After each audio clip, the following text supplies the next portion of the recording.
14A District Court for County of Washington, State of Michigan is back in session. The Honorable Judge Simpson presides. You may be seated.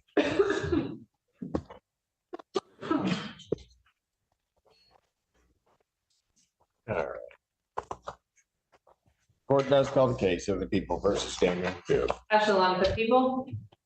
Right away, Judge Simpson brings the courtroom into focus, and this is where the stakes start tightening.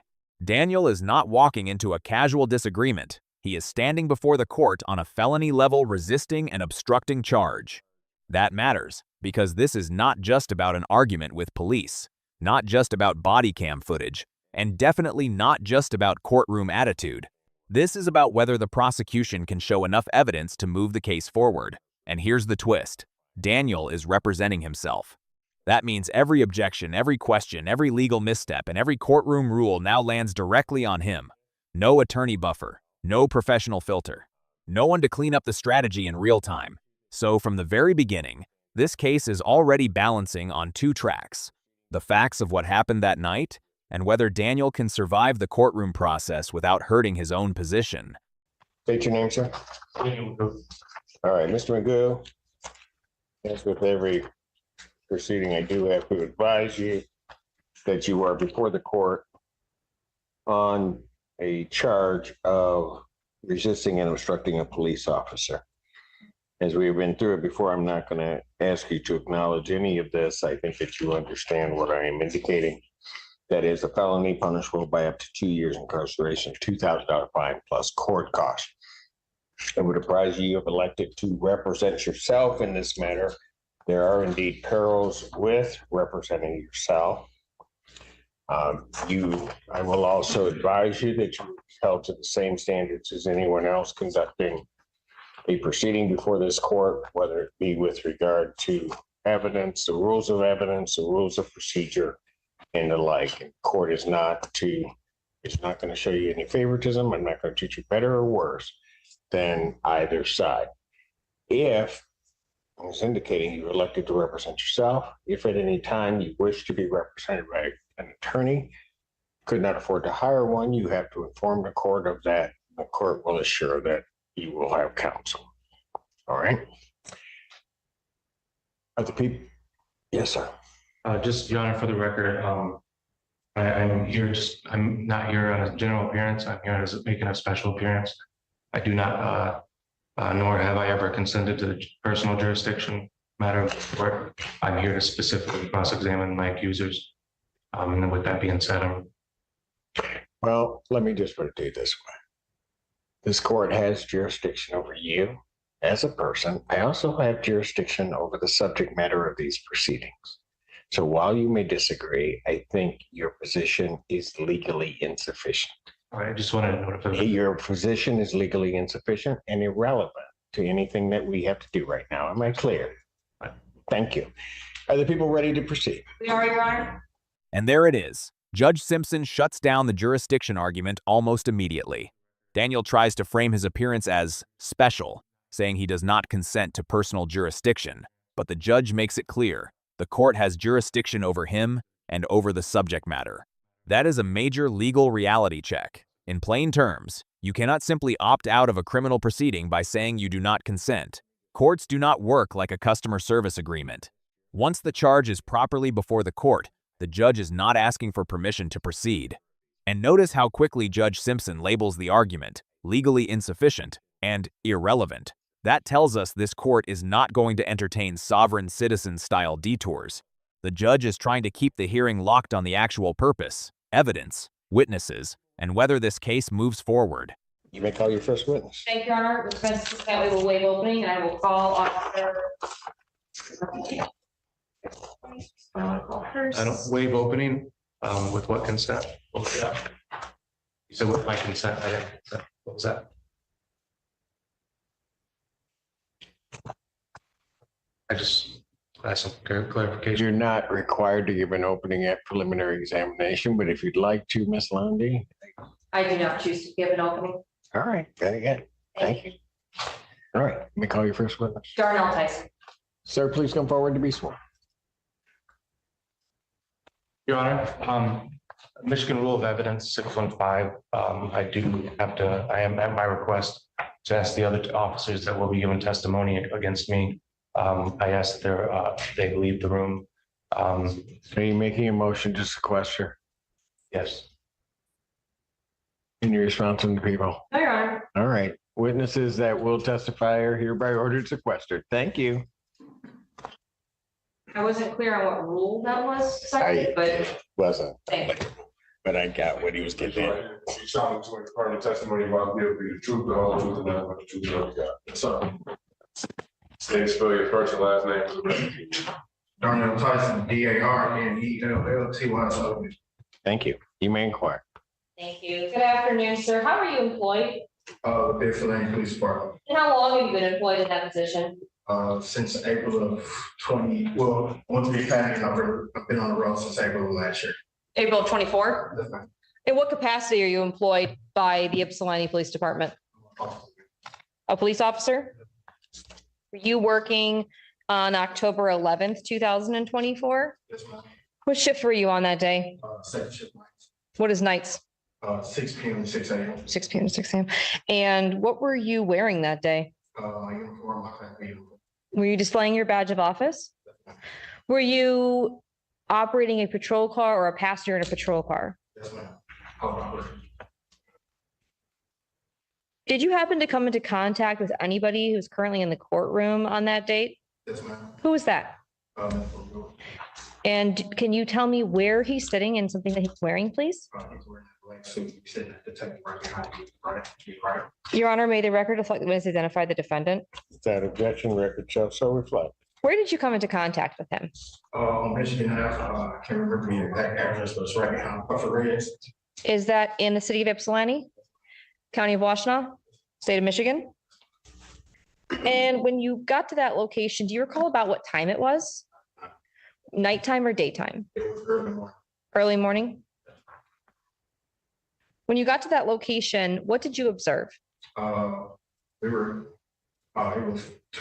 two people by a car. One was sitting by the front passenger tire and one was standing to his left over him. Were either one of those people the defendant? Yes. Where was the defendant? He was the person standing up next to the person that was sitting on the ground. Who else was there when you were on scene? Myself, Officer Smith, Sergeant Gibbs, Mr. Magoo, and Officer Chief, and there was his friend, I don't remember his friend's name. The person that was sitting by the passenger side of the tire was Mr. Magoo's friend? Yes. That's when you say his friend, that's who you're referring to? Yes.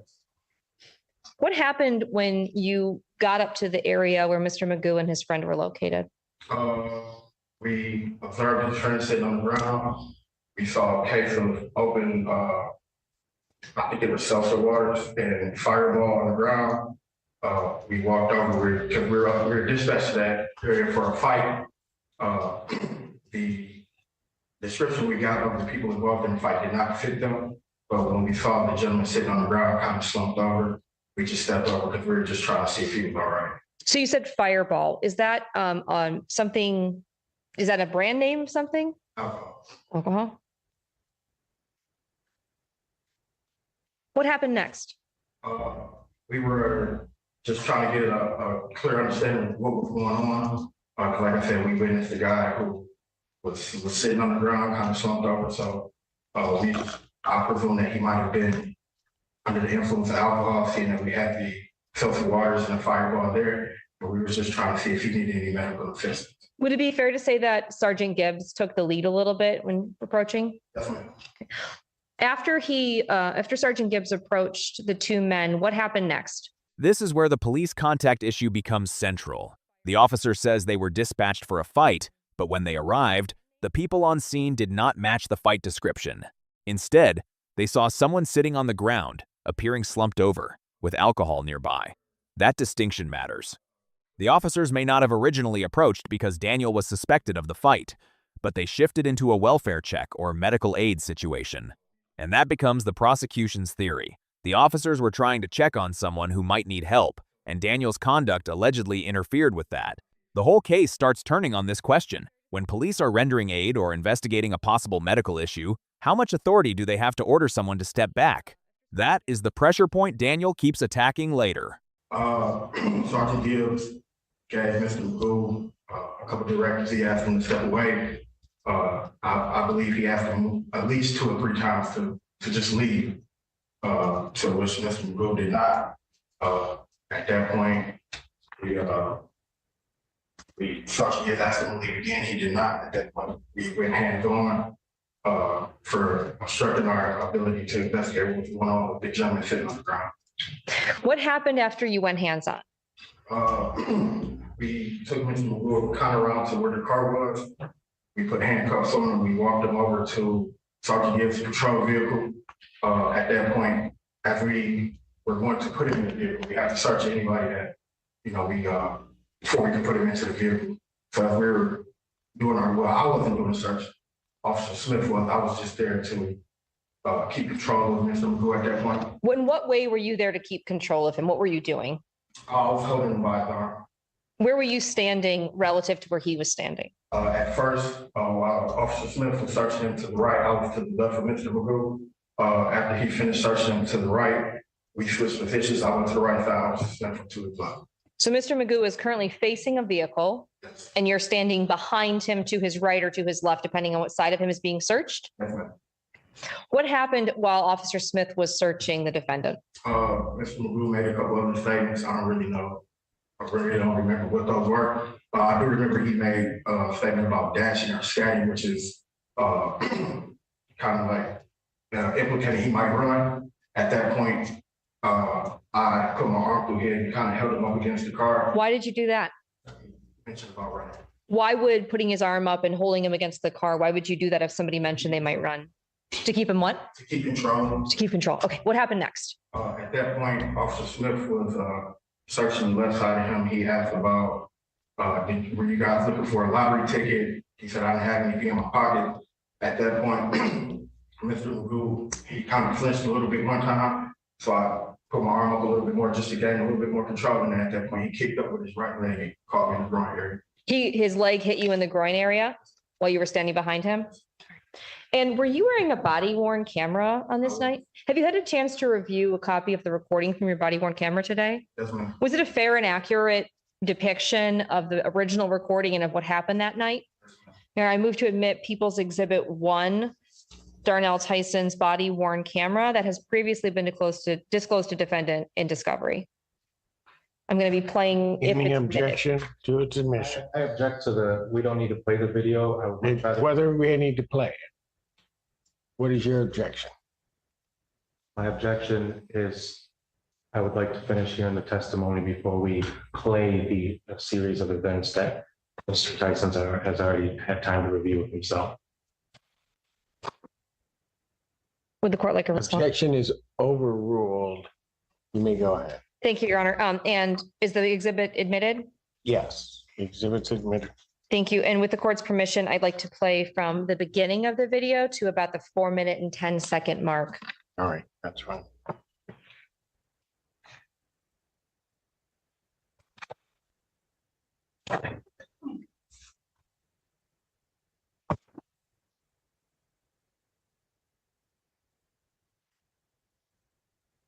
Object. What is the relevance? Why are we playing it? What do you mean? What's your objection? You're saying that what's contained on the video isn't relevant? Hold on, can you I'm pause? sorry, Your Honor. I'm sorry. No, It just started. what is sorry. your, What is the relevance for Officer Tyson's testimony of this video? he has to lay the foundation regarding the video, which they've done. I've admitted it. If your objection is as to relevance, clearly what occurred that day is absolutely relevant and central to its issue in this case. So your objection to relevance is overruled. Ms. Londy, you may proceed. Thank you, Your Honor. Here, Judge Simpson makes a clean evidence ruling.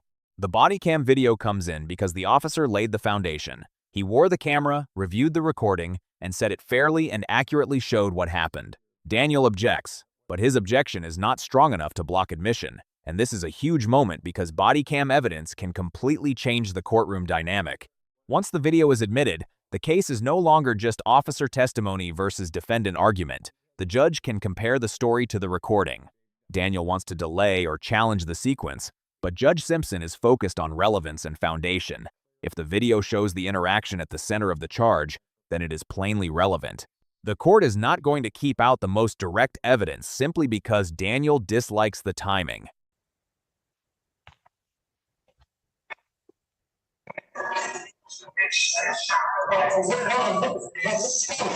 I'm sorry. Please. What have you talked to him? Please. What I was talking for? So we were told that he was talking for. So let's. This is so low. No, yeah, that's what I was told. I'll tell you. Yeah. So, yeah. What's I'm telling you, I'm not being right now out here. Do you understand? Do you think I'm drunk? Walk away. He is. Walk away. No, I'm telling you, you're not right now, sir. You got to go. No, she has nothing bad. I just told you. Walk away. Walk away. All you have to do is walk away. Sit.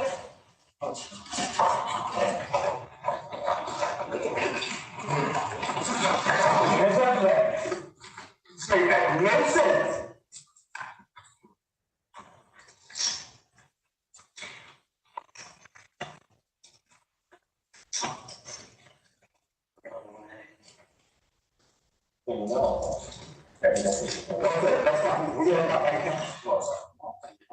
Okay, that's fine. All you have to do is walk away. All right? This is illegal. You can't do this. You understand that? What do you mean? Okay, you don't get it. Put it in your car. Stand up. All right, put them in the back seat. Come on. You got to close the signal, Harvey. Do you? I'll ask you one more time. What did you say? Is that the nigga poke me, stick me on Harvey? Right. So yes or no? All right.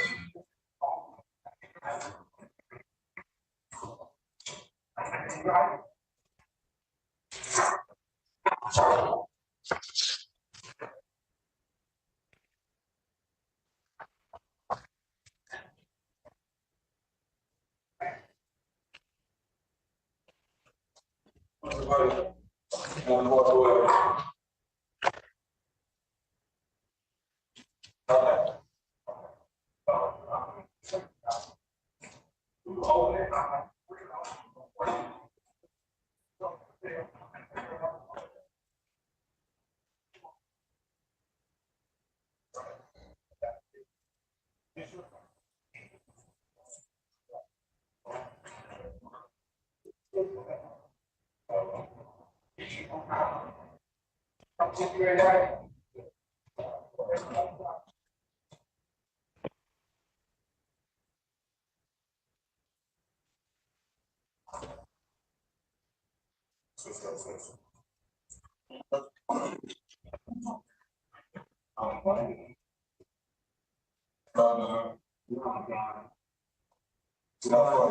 What are you looking for?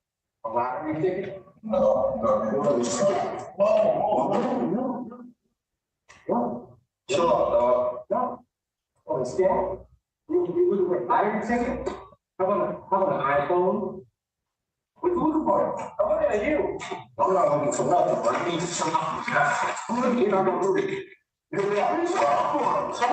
Neil, what are you looking Chill for? out, dog. Well, you're not going anywhere. Yeah,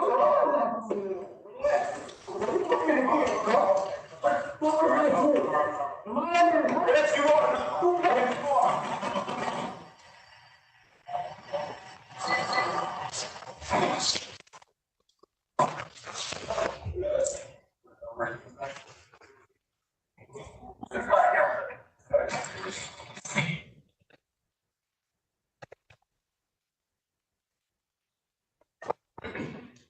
Officer Tyson, at any time did you give the defendant permission to assault you? Did you at any time give the defendant permission to kick his leg back into your crotch? Objection. I didn't see any physical harm. I heard the testimony. What was that? What's your objection? The prosecutor now moves directly to consent and assault language. asking whether Officer Tyson gave Daniel permission to kick him. This is a classic prosecution move. Reduce the issue to something simple and forceful. No one has permission to assault an officer, but Daniel immediately challenges the framing, arguing that the video did not show harm and even calling it perjury. That is risky. In court, accusing a witness of perjury is not a magic objection. It is a serious claim, and unless you can prove it through evidence, the judge is not going to treat it as a valid legal objection. Judge Simpson overrules him, and that tells us Daniel is beginning to blur argument, objection, and personal reaction. That can hurt a self-represented defendant fast, because courtroom rules do not bend just because someone feels strongly. I object to what we watched the video, and you're trying to lay that there's evidence of harm. That I've seen no harm. We watched it, and not once was What is your objection? Huh? Your Perjury, that's my objection. perjury? Seriously? Yeah. Overruled. Go ahead. You're trying to confirm that it happened based off the video, and it. No, Mr. Magoo, here's how it works. You don't address the prosecutor at all. You address the court. But she was the trier of the case, Your Honor. You're the trier of facts. I don't know what you're talking about. What I have just instructed you is you will not address the prosecutor directly. Is there anything unclear about what I just said? Yeah, fundamentally, I thought that you're the trier of the facts, Your Honor. Is there anything unclear with what I have just said? I'll try to understand what you're saying here. I'll try to avoid that. Is there anything unclear about what I have just said? I'm going to give you one more shot to answer them.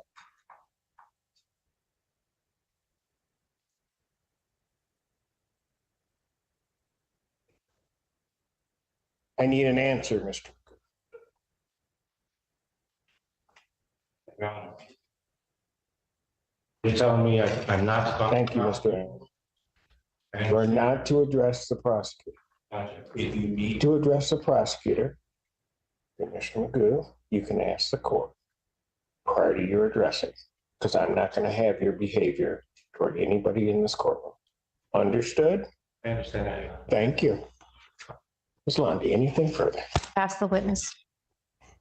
Cross-examination.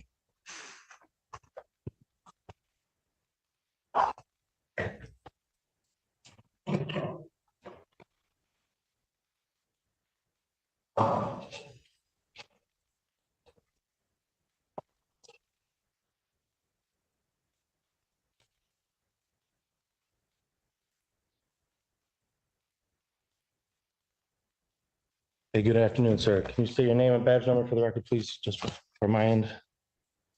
Tyson 39. 295, thank you. What was your assignment on October 11th? Approximately 2:50 in the morning. We're dispatched, like I said, to Michigan Avenue reference bike.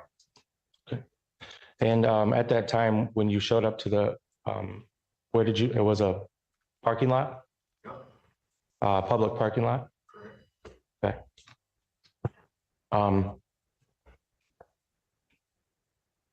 At that time, did you ID anybody that was suspect to the dispatch that you were called to?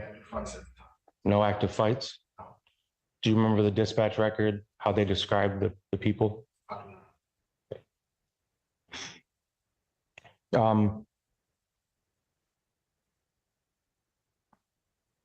Was I an interference of any medical emergency?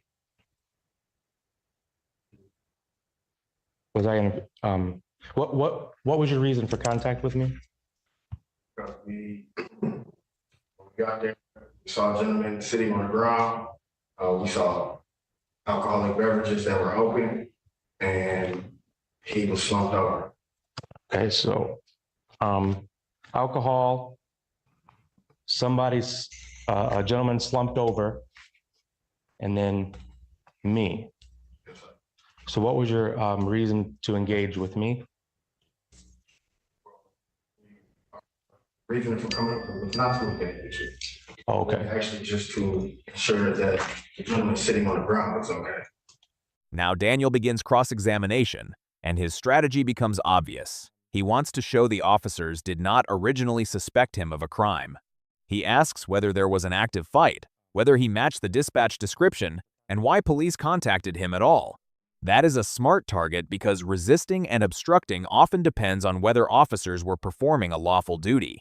If Daniel can undermine the lawful duty foundation, he can try to weaken the entire charge. But the problem is execution. His questions are often unclear, repetitive, or drifting toward legal conclusions the witness cannot answer. The officer can testify about what he saw and did, but he cannot define every legal boundary Daniel wants explored. This is the classic self-representation trap. The theory may have a point, but if the questions are not clean, the court sustains objections and the point never fully lands. Okay, so it was just a courtesy stop? Objection, asked and answered. Sustained. In your words, would you say it was a courtesy? Objection, asked and answered. Sustained. What is the objection? Asked and answered. Asked and answered.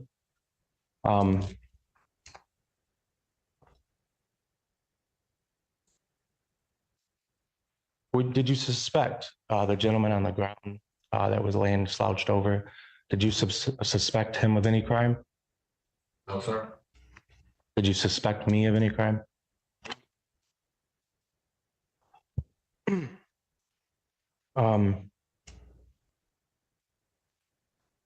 In that video, you heard Officer Gibbs, Sergeant Gibbs, I'm sorry. You heard him clarify that this was something different. Yes, sir. Okay.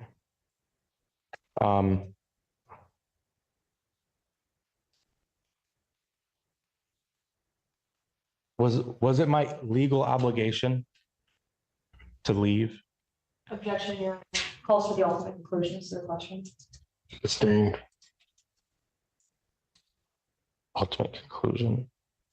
Can you cite any legal authority that would permit a public citizen to leave a public place? Objection as to form of the question. Sustained. As to what? What was it? Form of your question. In form of your question? The form of your question is Okay, improper. okay.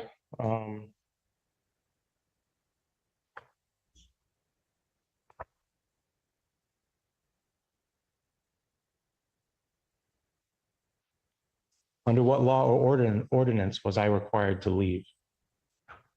Same objection as to the ultimate conclusion. I'm trying to understand why the probable cause, Your Honor, as to why I was arrested.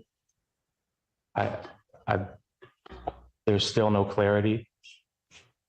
And that's what I'm trying to get at here today. Well, not through that question. So I'll sustain the objection. You can give it another shot.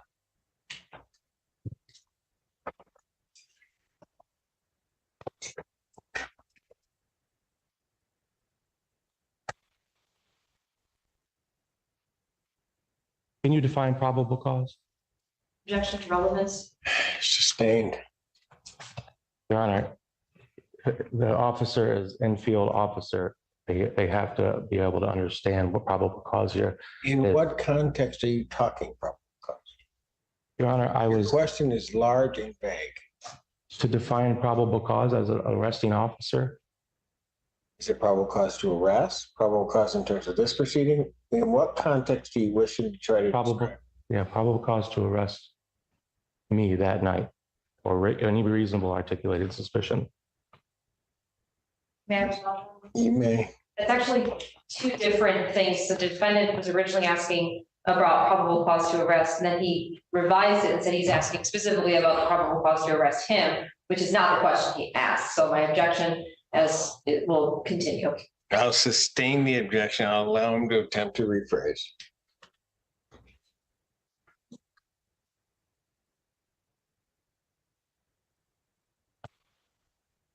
Your Honor, I'm trying my hardest to word this properly, so please in efforts to get clarity here. I'm trying to.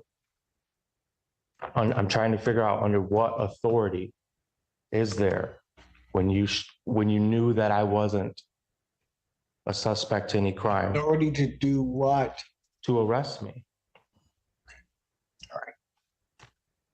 So maybe we can get past this. Yeah, I'm trying to. An officer can arrest for a crime they believe or suspect was committed in their presence. That would be one basis. Based upon what I saw in the video, there would be a basis for that arrest, if that helps you at all. So you can go on to your next question. Okay. This may be one of the most revealing moments of the hearing so far. Judge Simpson actually steps in and gives Daniel a direct answer. The judge explains that an officer can arrest someone for a crime they believe occurred in their presence, and states that, based on what he saw in the video, there appears to be a basis for that arrest. That's a significant statement. Judges at preliminary examinations typically avoid becoming advocates for either side, but here the judge is trying to move the questioning forward because Daniel keeps circling the same issue. Daniel wants clarity about probable cause. The judge is essentially saying, I understand what you're asking, but you've already received the answer. Whether Daniel agrees with that answer is another matter entirely. But procedurally, the court is signaling that the hearing needs to move beyond theoretical debates and back toward evidence. Did I physically interfere with you at all? Yes. At what point? Sergeant Gaines asked you to walk away. We didn't ask you to leave, you just asked you to walk away. You asked me to walk away. How far would have been a safe distance? Objection. Speculation. Yes. Sustained.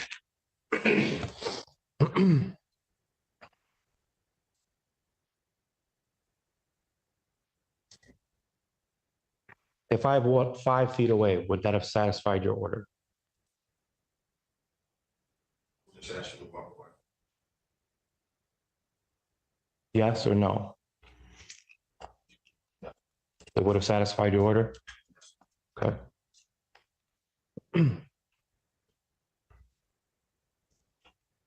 So until the time that I was arrested,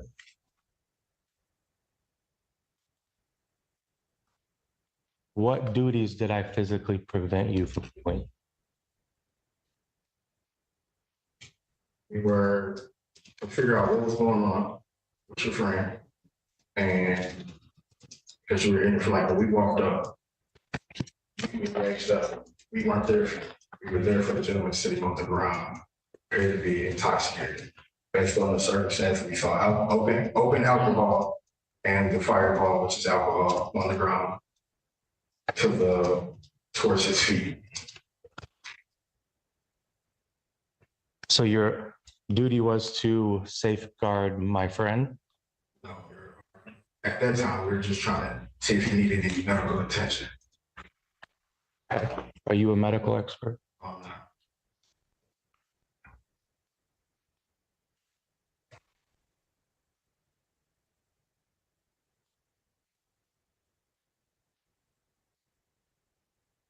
Did I consent to your arrest? Objection. Speculation. Sustained.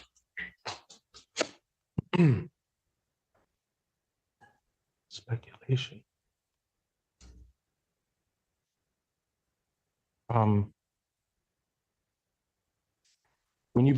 When Sergeant Smith began searching me, did I show you any signs of hesitation, or did I feel like I was threatened? Did I show you any signs? Objection as to the speculation of what the defendant thought. This witness can't answer what the defendant thought. The rest of the questions. Did I do anything? I'll overrule the objection. Let me answer it if you can. Okay. Did I do anything to make you feel like you were threatened after the arrest? So there was 2 vehicles, correct? Let me rephrase it. Sorry. There's 2 vehicles, right? The first vehicle is the one that the gentleman slouched over, correct? Sorry. Okay. You guys detained me up against that vehicle, right? Is that correct? We weren't being detained. We were just moving you out of the way. You were moving me out of the way with handcuffs? We didn't have cuffs on you at that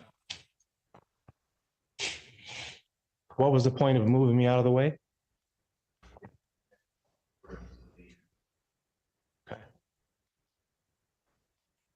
So at which point in time did you decide that the handcuffs?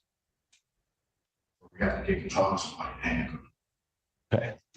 So was I under arrest at this time? Just detained. Okay. During this time, did you guys ask for any permission to search me? We don't have to ask for permission to search you. Should be detained or at that point. A squad car has to be searched. For confidentiality. Do you know under what grounds that is? Yes, Is that that is public? absolute, what he That's just described is the department? law.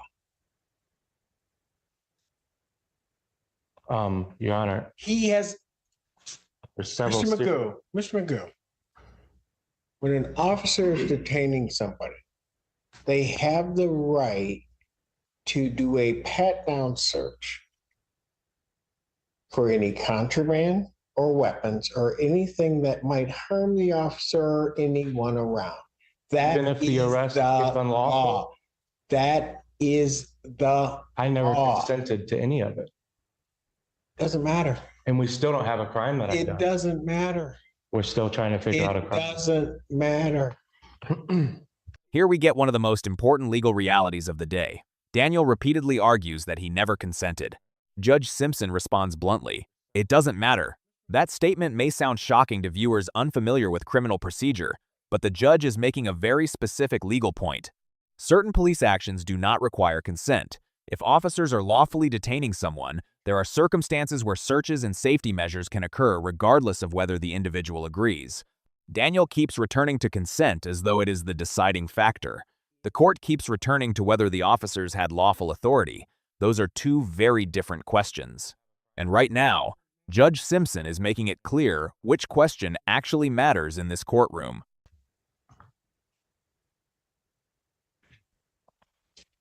What was the probable cause to arrest me on October 11th? I would object as to timeline, because I want to make sure it's very specific, what time. I'll sustain that objection because I think it's vague. You can rephrase the question so you can be more specific. Under which action made it deemed necessary to arrest me? You weren't under arrest at that time, you were just being detained. If you were to think about the night, the whole night, what exact moment defined what I did that was unlawful? Sorry for you to ask you to step away. At that point, you were obstructing our ability to investigate what was going on with your friend. And you didn't suspect him of a crime. No. That wasn't, that never. So what duties were you under at that time? Because your friend appeared to be drunk, sir. Is being drunk illegal? If it would be intoxicated in public like he was. Did you charge him with a crime? Objection relevant. Sustained. Trying to find a Sustained. correct time. I don't need your response after my ruling. Next question.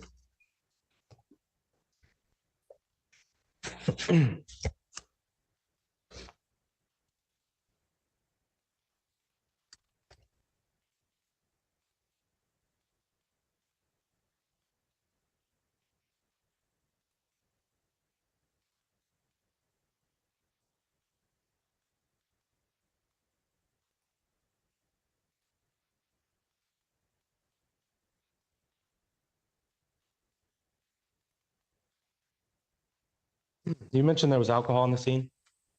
Yes.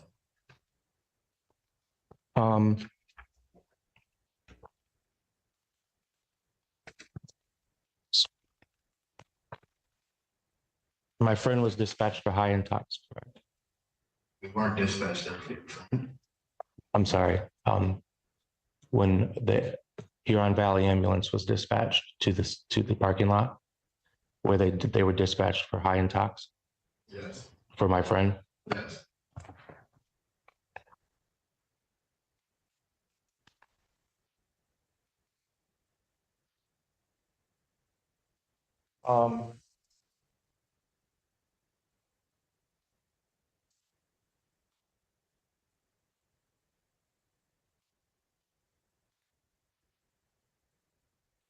Second, I will, Your Honor, along with the same body cam, with Officer Tyson here. I also have another.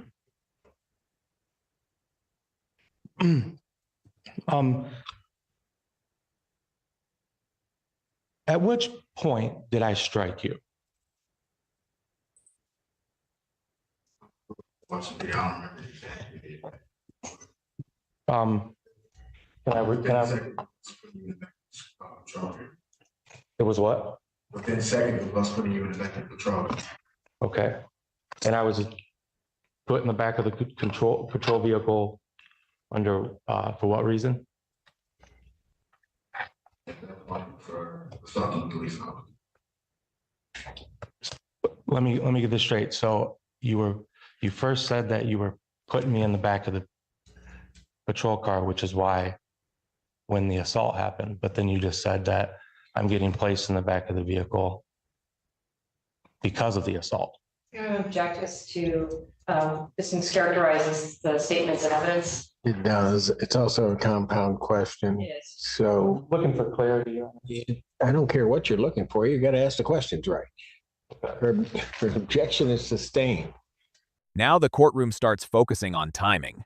Daniel is trying to pinpoint exactly when the alleged assault occurred and exactly when he transitioned from being detained to being arrested.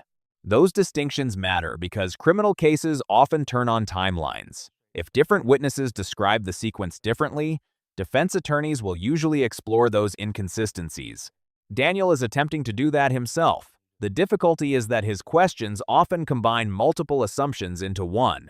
That's why the prosecutor objects that the question mischaracterizes evidence and is compound. In other words, he's trying to get several answers at once. The judge's response is blunt and memorable. If you want clarity, you still have to ask the questions correctly. That's becoming the recurring lesson of this hearing. Let's try.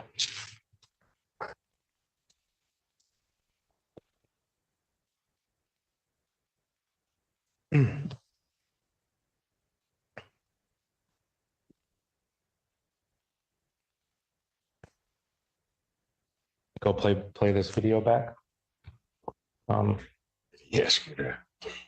That's okay. Do you have a? What was that? That would be. I think that's. Yeah, I have it. It's an adapter. Yeah. I don't know. But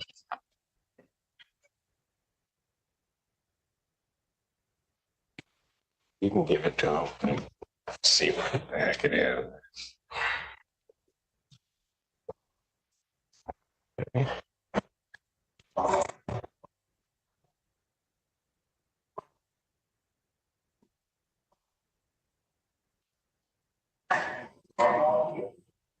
At this moment in time,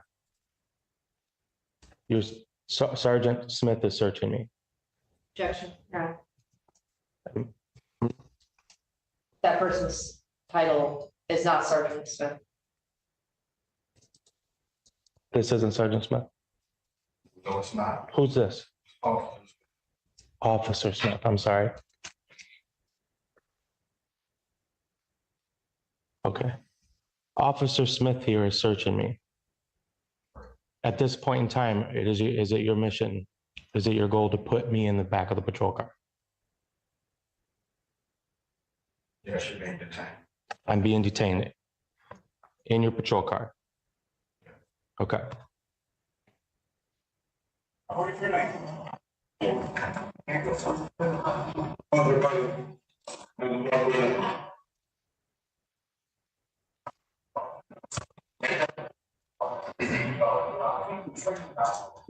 Let's get back forward.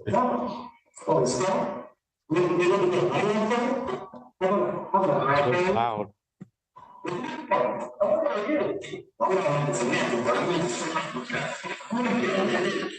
Yeah. I can't even, here, let me try here, the other way.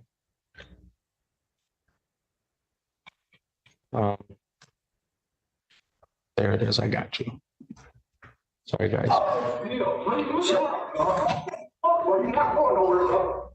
At this time, have I assaulted you? From this angle, I cannot tell. The injury, where were you hit? I was kicked in the front. You were kicked in the groin? Was this when I was held up against the vehicle? Or when? Is that when? So are you asking me, was I kicked while you were leaning up? Yeah. Yes. So No. when you were forcing me up against the vehicle like this, Yes. you were, okay.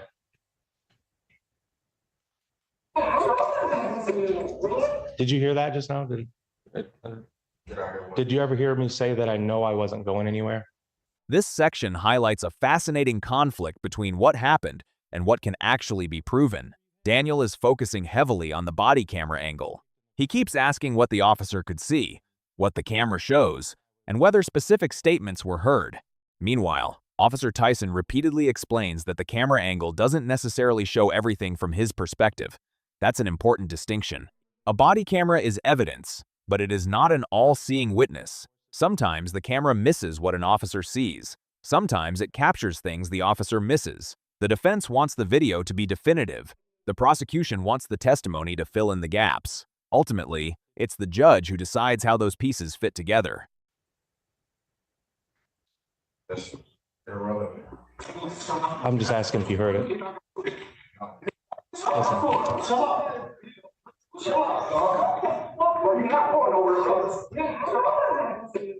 Did you hear that? I did. Okay. There was something else I mentioned, a lottery ticket. There was. Did you guys find a lottery ticket on me or anything? No. Did you find anything illegal on me?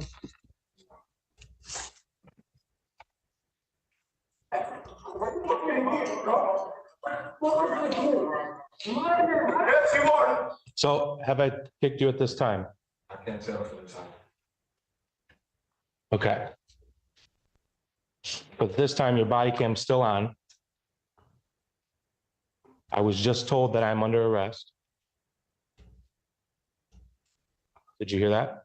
I did. Okay. But it wasn't for hitting you or physically harming you in any way. Is that correct? You asked me, did I know if you kicked me? I told you from the angle I'm looking at it, I cannot tell. You can't tell if I kicked you, right? But you don't know from the incident. Was it on the way into the back of the vehicle? Like the back seat? Or like, that's what I'm trying to pinpoint. So right now I'm still, the door just opened and I'm asking, what am I under arrest for? And we still don't have any like. Is there a question? Objection as to form of the question. Sustained. Is it your belief that have I struck you at this time? Like I said, I can't tell from this angle that you showed me this video. Okay. Maybe now? Yeah, I can answer that question based on that angle of the video. Okay. Did you talk to anybody about your injuries? I told my sergeant that I kicked in the front. You told him, okay. At what point did you tell him that? He turned around. You turned around? Okay. So here we are at the, just about where the prosecutor left off at the 4-minute mark. Still, we have not seen any from this angle, right? There's other angles.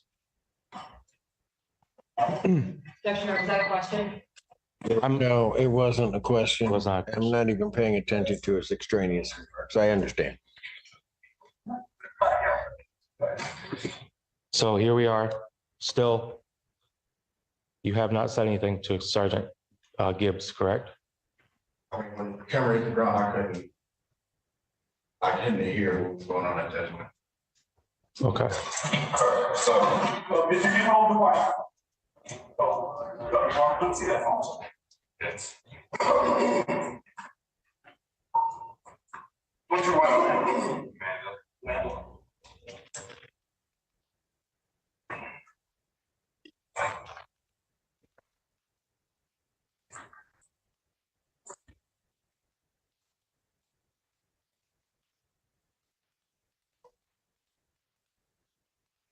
You around home, right? If your wife and you got a key to get in the house. So you were planning on giving him a ride home? Yes, we're gonna give him a courtesy ride home. So you did not suspect him of any crime. You were gonna actually do him a gesture. Relevance, Your Honor. Sustained. Clarifying. Yes. You do have a key to get in the house. Can you show it to me? Yes. Can you show me the key? Yeah, so yeah, that's not just a move, we have HCA, just high-end tops, so I can't even.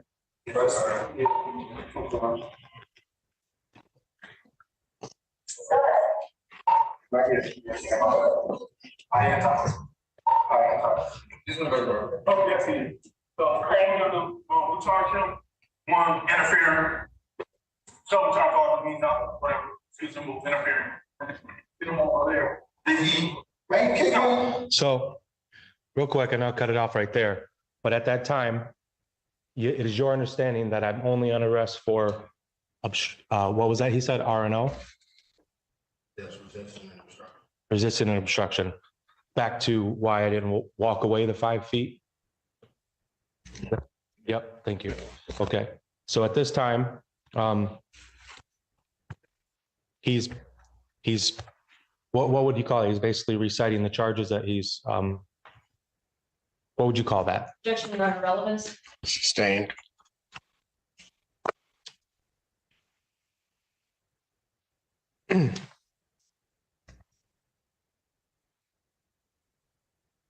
Okay. From my understanding, and I believe it is yours as well, correct me if I'm wrong, is this the point in time where you informed Sergeant Gibbs that you were injured? I told him I was kidding. Okay, you told him you were kicked. Let me back it up. So now this is the 7-minute mark, a good 5 minutes after my arrest.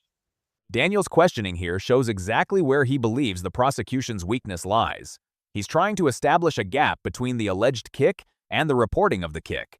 He repeatedly emphasizes minutes passing before the issue appears to be discussed.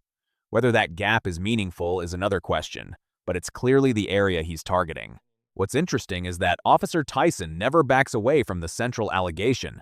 Even when he can't identify the exact frame on the video, he consistently maintains that he was kicked. That consistency is important for the prosecution.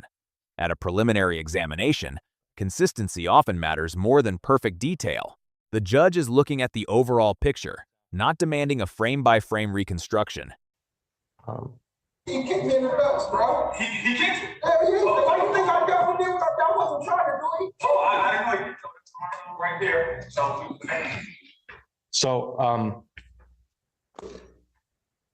is it accurate to say that we can't define at which point you were kicked? You know, I'm gonna, never mind. Is that true? Based on the angle of the video from my body cam, I can't tell you exactly when it happened. I know it happened because I was there. You were there? Yes. Okay. Is that something is it a joke? Do you find it funny? What are you asking? Find what? It's being kicked in the groin. Funny? What's the relevancy of that question? Just a general question, yeah. No, no, he's not going to answer that. You're not answering that question, man. Okay. I'm trying. When the ambulance showed up, did you report these injuries to them? Your Honor, objected. The witness has said repeatedly that he was kicked. I don't think he's ever said he was injured. We're here on Assault charge, Your Honor. An injury is not necessary to prove an assault. I know. I know you do. I'm just making the record. Excuse me, Your Honor, I apologize. No, it's okay. I got it. So what is your question? Did you Did you report receive the, medical attention for being kicked? No, sir. All right, very good. Go on, move on. did you at any point tell any medical professional? Your Honor, That would be medical attention. No, not if, Yes, it would be, because he would have to report it for it to happen. okay. He's answered that question. Next question. I just want to play this moment here. This is same camera. I'm sorry, Your Honor, this appears to be in a medical. What is this? What am I going to watch? Give me a This- proffer. What is it? Give you what? Tell me what I'm gonna see. You're gonna see Officer Tyson confess that he was joking about what he said About what he said about what? about me striking him. Okay, let's see. Let me drink it, man. This is one of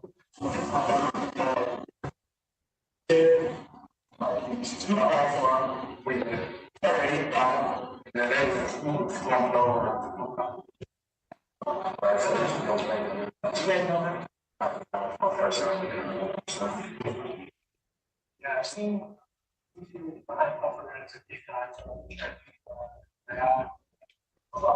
Twenty-one ninety-one, that's his phone number. Yes, sir, that's just my way of not having a right 734. What's up? Check with that. Wait, Your Honor, can we pause, please? Pause it. Your Honor, this is information not relevant to this defendant. This is a separate person's name and date of birth now that's being put out, is not relevant to this. He has privacy rights that I did not play any portion of the video revolving him specifically to respect his rights and not be a part of this. He doesn't have to be. So I'm objecting to the playing of this. If we could get to the point of whatever the defendant is trying to put before the court, I'd really appreciate it. It's coming right here, Your Honor. Well, And I would argue that Jacob Spalding would be a key central figure since he's the reason I was detained in the first place. yes, but that doesn't mean he's giving consent to have all of his stuff put out there. What are you?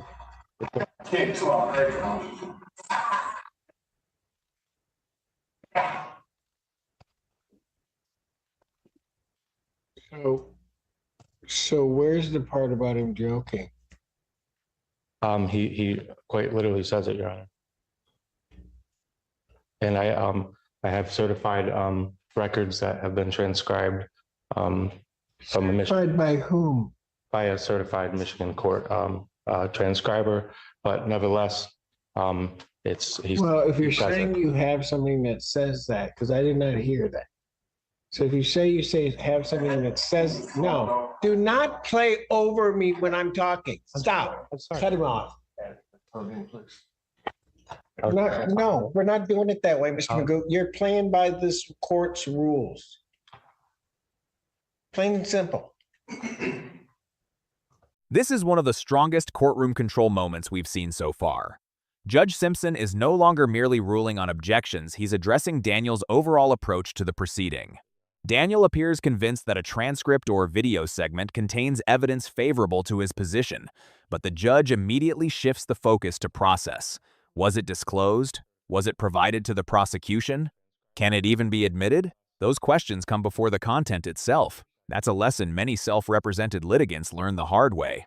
Even potentially useful evidence can become difficult to use if proper procedures aren't followed. Notice how the judge becomes visibly firmer here. He's making it clear that courtroom rules apply equally to everyone, regardless of whether they're represented by counsel. The underlying message is simple. If Daniel wants the court to consider something, he has to introduce it correctly. I'm trying to, Your Honor. No, you're not. You're trying to play by your own rules. Oh. And it's not gonna, do not shake your head at me because it's not gonna happen. I'm letting you know that now.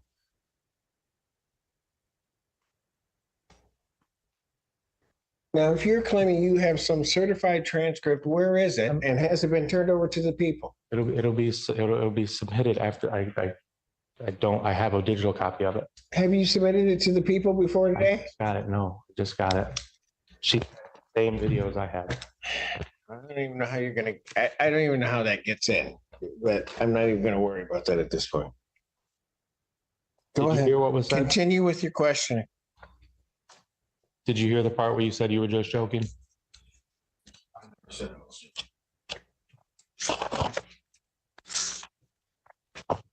What did you say? So you told the ambulance that you were kicked in the nuts? Yes. And then what?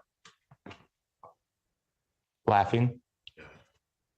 And at that time, in between that point where you said you got kicked in the nuts and you started laughing, did you hear the part where you said, "I'm just joking, haha, you got to deal with me for the rest of the night"?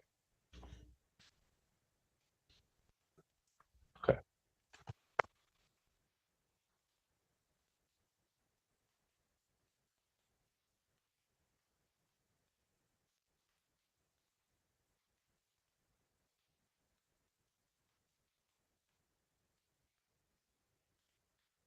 I'll be wrapping up right here, Your Honor. I just want to clarify.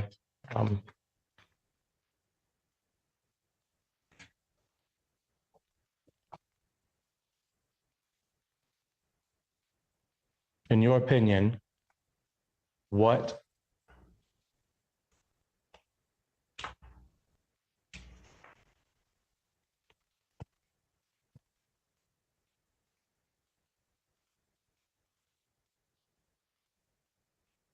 justified the search and detainment of me that day?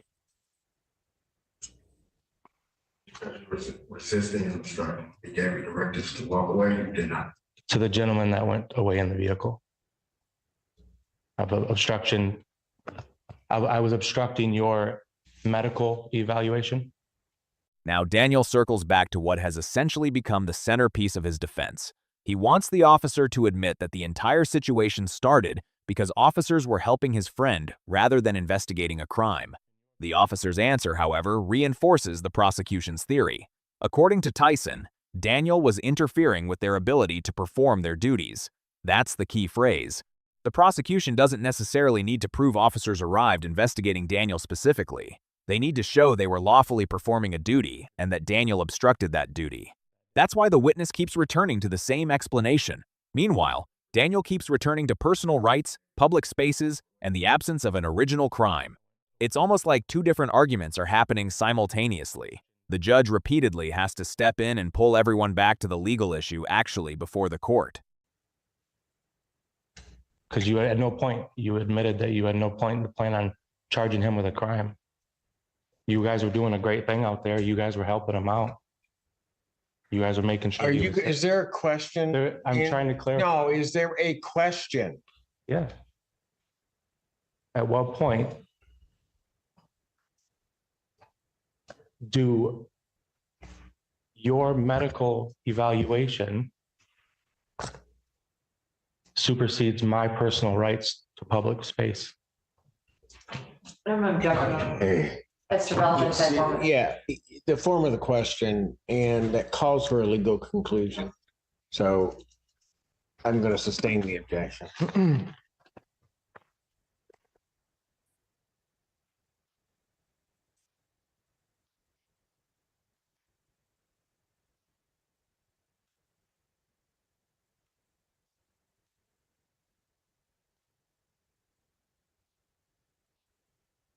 Is there any witnesses? Did you guys get any witnesses on the scene To what? to all these crimes that I'm charged with? Is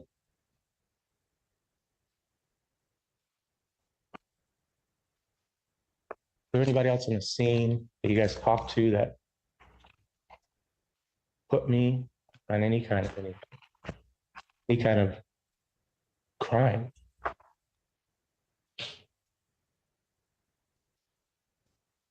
I understand your question. What crime do you think I'm guilty of? Oh my gosh. Objection. Sustained. Sustained. I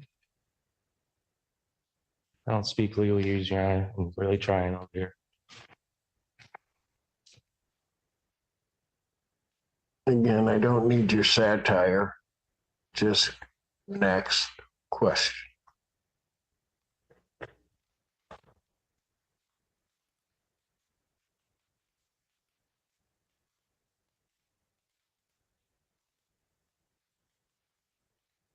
You said that you reviewed these tapes beforehand? These videos? Did you at all review that part of you speaking with the ambulance when they arrived?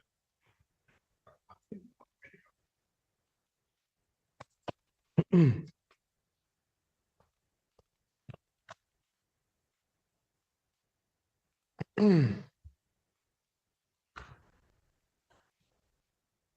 you at any time read me my Miranda rights?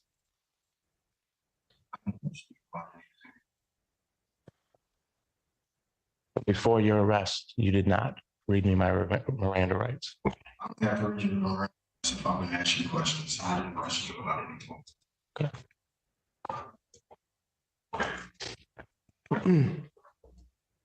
No more questions, Your Honor. Any redirect? No, Your Honor, this one speaks. Yeah, all right, your excuse, sir. Thank you. How many more witnesses do you have, Miss Lundy? One. One? Okay, I'm gonna take about a 10-minute break because I'm gonna need it, and then you can call your next witness. Court's gonna stand in recess. All rise. That brief recess says more than people might realize. Judges generally don't announce they need a break unless the proceeding has become particularly demanding, and this hearing certainly qualifies. We've seen repeated objections, repeated attempts to revisit the same issues, procedural confusion, video disputes, and ongoing disagreements about legal authority. From the judge's perspective, managing a self-represented defendant often requires far more active involvement than a standard hearing. He has to maintain fairness without becoming an advocate. He has to explain procedure without giving legal advice. And he has to keep the hearing moving despite constant detours. By the time the court breaks, everyone in the room has been engaged in nearly an hour of legal sparring. The pause gives the proceeding a chance to reset before moving into the next phase. Additional witnesses, people rest. All right. Any witnesses for the defense? No, Your Honor. All right. Do you have a motion? Yes, Your Honor, at this time, people move for bind over on the single count of assaulting, resisting, or obstructing Darnell Tyson. Will reserve any further argument for rebuttal. Respond.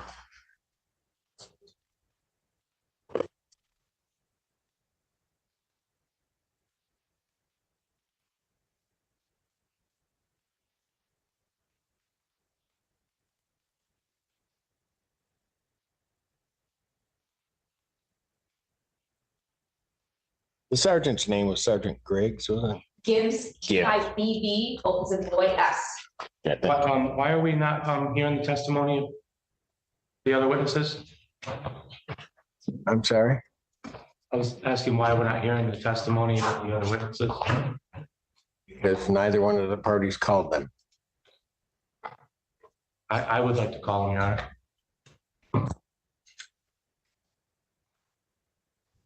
Any objection to reopening the proofs? Your Honor, I will let the court know, part of the reason I changed my mind is because I failed to instruct the officers who were in the hallway that they could not watch the proceedings on YouTube. So it's my understanding they did watch the testimony of Officer Tyson on YouTube, and I apologize for that. Didn't intend to have that happen. I deeply am regretful of that. I did not know what was going on until I went out in the hallway. Didn't intend to call them because their sequestration had been broken and rest on the proofs that were put for the court. Still wish to call them?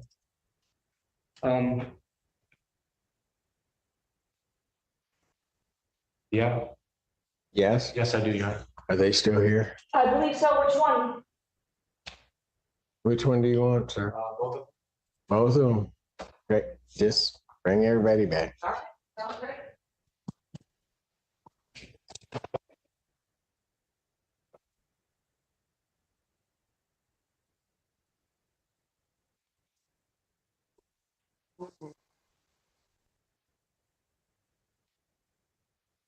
Okay, so which?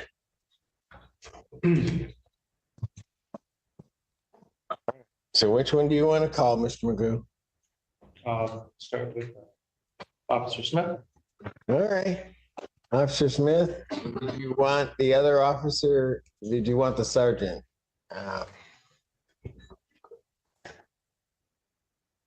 Did you want the sergeant sequestered during this testimony or? Yes. No, you do. No, you don't give orders. You just don't. Sorry. You just don't. No, you don't. It was a request. No, it doesn't matter. Yeah, keep smiling. That won't end well. The tension level rises sharply here. Daniel appears eager to direct how witnesses should be handled, while Judge Simpson immediately reminds him that he does not control the courtroom.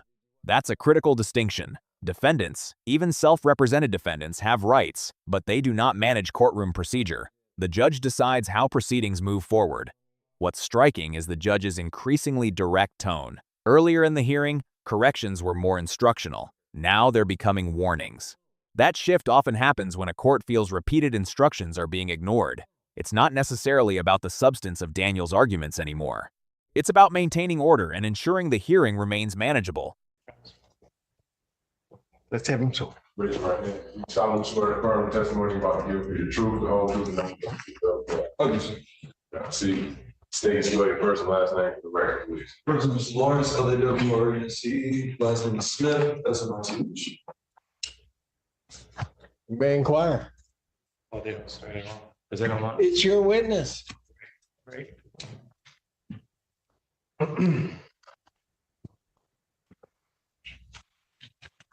How you doing, Officer Smith? Okay.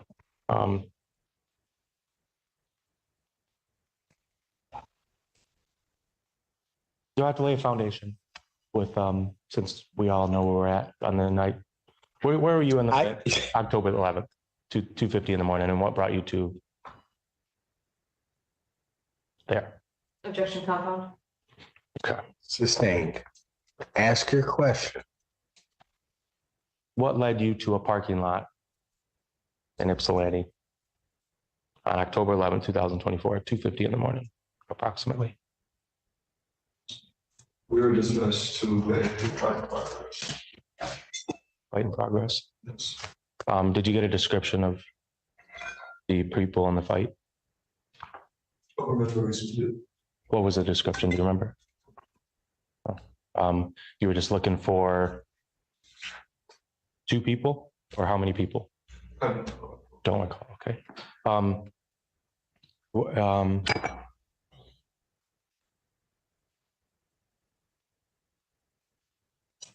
Do you recall the ethnicity of the people that were called?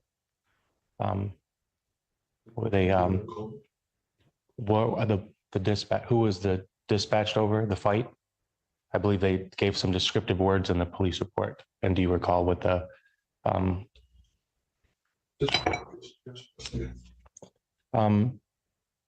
do you recall any descriptive words that would characterize the people that you were looking for on October 11th?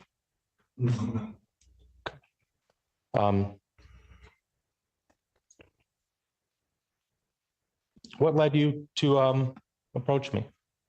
Well, we seen an individual sitting, I believe, slumped over and looking non-responsive at the point, and we seen alcoholic beverages around the individual, so we assumed that it was high intox. So at that point, it's our job and duty to end up rendering aid to the individual, and then having the ambulance come and assess their medical needs at that point.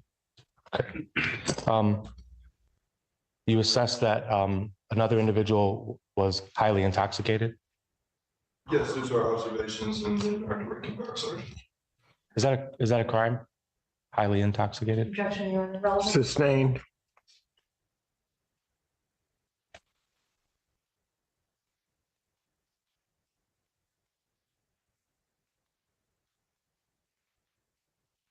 Which part of assuming somebody was highly intoxicated warrants your interjection? Can you ask your question again, just for clarification? Are you trained on high intox? Am I trained on intox? On recognizing drunk drivers or something? I've been in the police for less than a year, and I've observed multiple people that have high intox, and then also by directing my sergeant, who's also been doing this for 4 years plus. I believe that we can observe somebody that's high intox. So that Okay. He was definitely highly intox, huh? You would guarantee, right? Objection, Your Honor. That misstates the testimony evidence.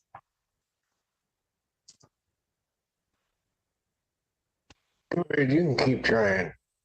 Okay. The form of your questions are a problem. Okay.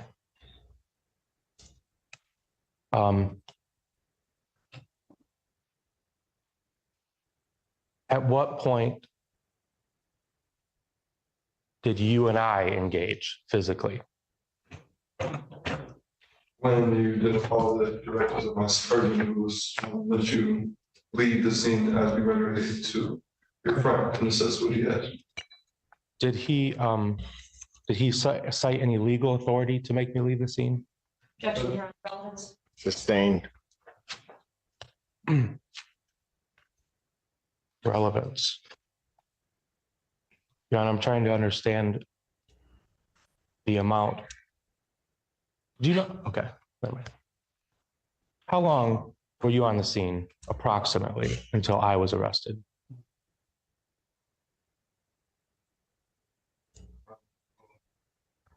Look at to refresh my memory.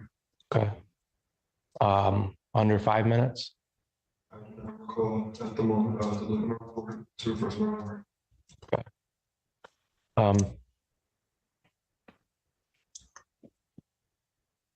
Did you or your sergeant establish or discuss any probable cause to arrest me?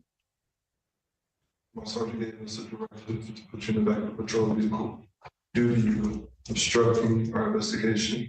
We were trying to assist your friend in getting medical attention.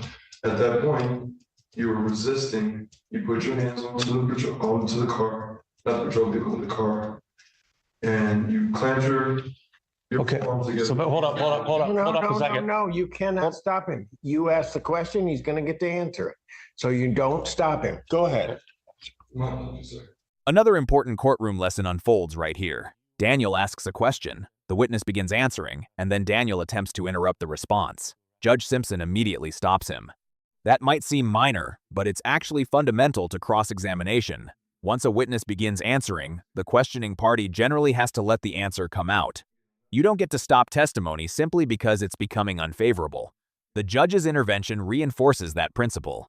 Interestingly, the answer itself is damaging to Daniel's position because Officer Smith describes repeated directives and repeated resistance. Whether the judge ultimately accepts that version is a separate issue, but the witness is being allowed to fully explain it. May I finish, sir? Go ahead. Yes, you may. So at that point, you were resisting.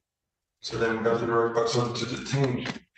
And after you assault my partner, Sergeant gives another directive to place you in the back of the patrol vehicle for assault on a police officer. So I had multiple encounters with you putting your hands on. Yes. Okay. Backing up to the point of which I was thrown up against the vehicle. You're saying that the crime or the violation that I was in was not stepping away. Is that correct? You were obstructing the investigation, yes. Is obstruction, is that a physical act? Trying to object to legal conclusion. Sustained. Is obstruction of justice, is that a verbal or a physical? Sir.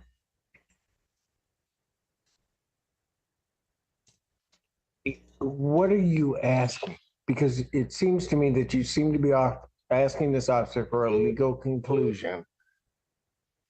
And Okay. I'm not going to have him answer the question Okay. until you can clarify what your question is.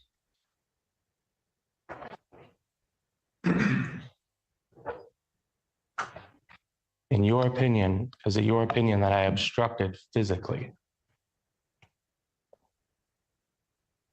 I'm going to object this to the form of the question as to the time, because it's not clear to me. what Sustained. time. I'll sustain it. You need to clarify your question as to at what point. Yeah, at the point of which Officer Gibbs or Sergeant Gibbs and yourself pushed me against the vehicle to arrest me, to detain. Okay. At that time, was my detainment because of verbal or physical obstruction? My sergeant asked you to place your hands behind your back. You did not do so. So we assisted you by placing your hands behind your back. You did not do so when you was placed against the vehicle. So could you label where my obstruction was? Your objection, ask the answer. I think he's been extremely clear about the different ways in which the defendant obstructed the investigation. What investigation is what I'm trying to get to? We still don't have a corpus delicti, Your Honor. Oh, I think we do, but that's okay. You think differently. This exchange captures one of the deepest disagreements in the entire hearing. Daniel argues that there is no corpus delicti, essentially suggesting there is insufficient proof of a crime. The judge responds in a surprisingly candid way. I think we do, but that's okay. You think differently. That's an unusually direct glimpse into how the judge is viewing the evidence at this stage. It doesn't mean he's ruling on guilt. It doesn't mean Daniel loses. But it does suggest the court believes there is already evidence supporting the prosecution's theory. For viewers following the hearing, that's a significant indicator of where things may be heading. The judge is still listening to testimony, but his comments reveal that the prosecution has already crossed some important evidentiary thresholds. I'll sustain the objection. You can try again, rephrase your question.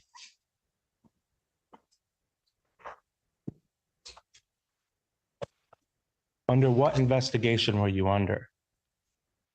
Assisting your friend who was high intox. Assisting high intox. Okay.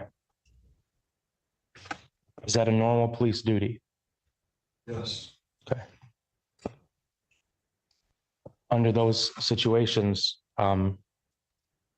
is there ever a charge that would complement this? So, man, what? Complement the assisting the high intox. Okay, let's try to get this clear.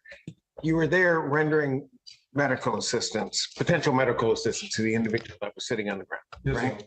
Part of a police officer's duties, if they see someone that is in distress or in need of medical attention, would be to render aid. Is that correct? Yes, sir. And that's what you were doing that evening. Yes, sir. Okay, now we can move on. Okay. What do you think my role was? Your role in what? Can you clarify for me, sir? So you have one really intoxicated friend and then one that's trying to talk to you. At which point or which role do you think I would be under when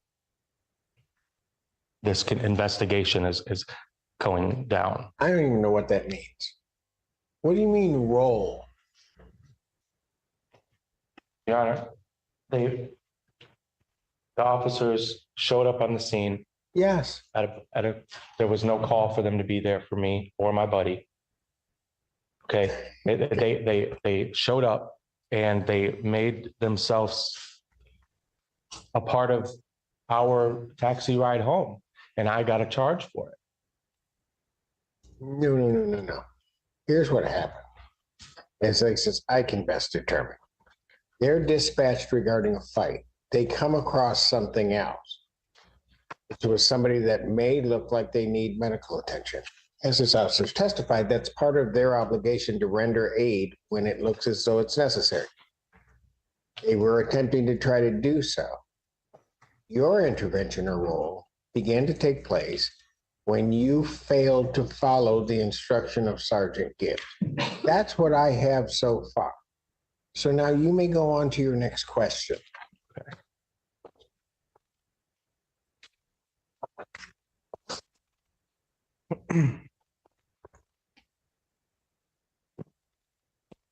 Did you write your police report for that night?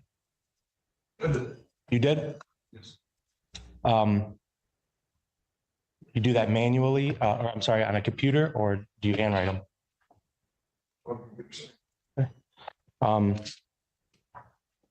Did you happen to write anybody else's?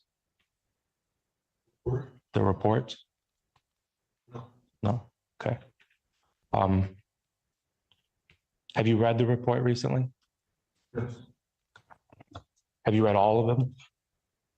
Yes. Do you find any similarities between them?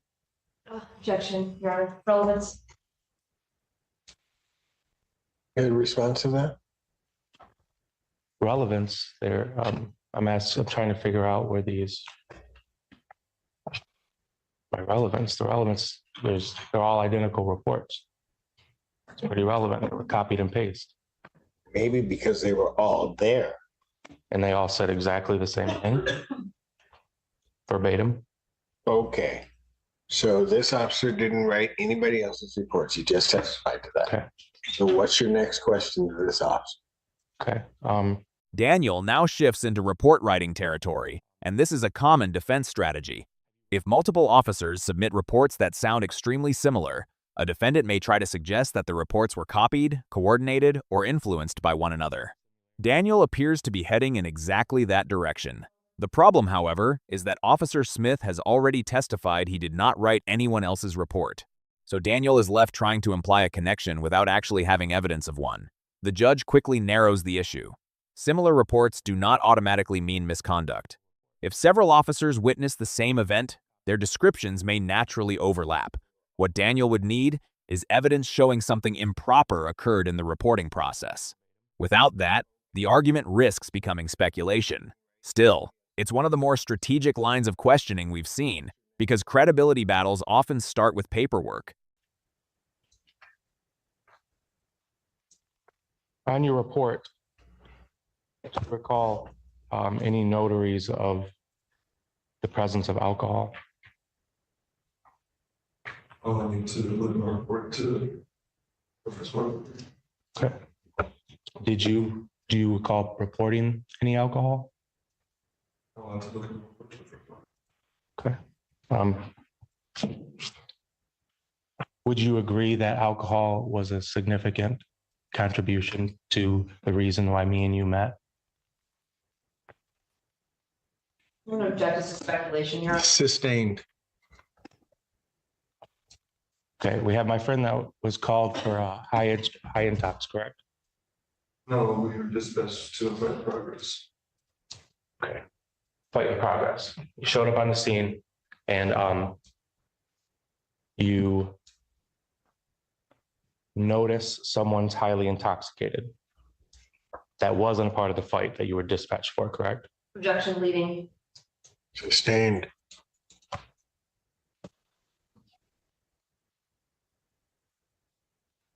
Who dispatched Huron Valley Ambulance? Oh, it's Tyson. Officer Tyson did? Okay. What was the dispatch for? I didn't tell us. Okay.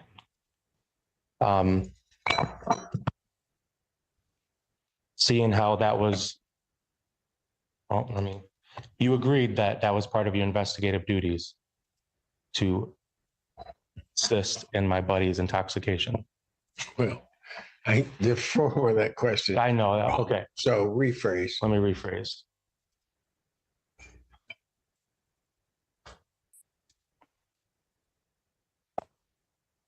Would you agree that the reason that you and I met was because of alcohol? Objection. Ask an answer. Sustained. What was the Rephrase. objection? You heard the objection. I didn't hear it. I'm sorry. It was actually asked an answer, but it should have been relevance. Yes, it could actually apply to both. It does. So Okay.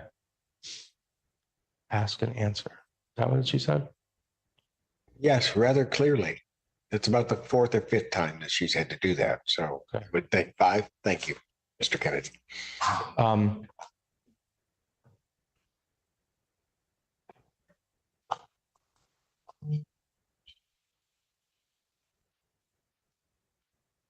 Did you find any alcohol on the scene? You answered the question, just verification. Did you find any alcohol when you guys arrived on the scene? Observed in alcohol or found? Both. Yeah. Officer, you heard Officer Tyson's testimony? Yes. Okay. Did you hear him mention the fireball? Yes. Okay. And then you heard him mention the seltzers? Yes. Okay. Did you see these yourself on, you did, okay. So, was there anything else besides those two? Nothing. Okay, nothing illegal?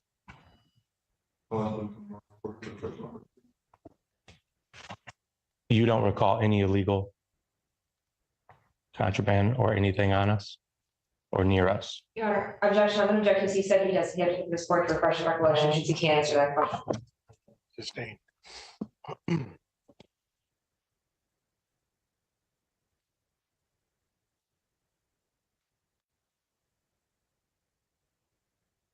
When you're collecting evidence as part of your duties, what is the proper protocol when you collect evidence?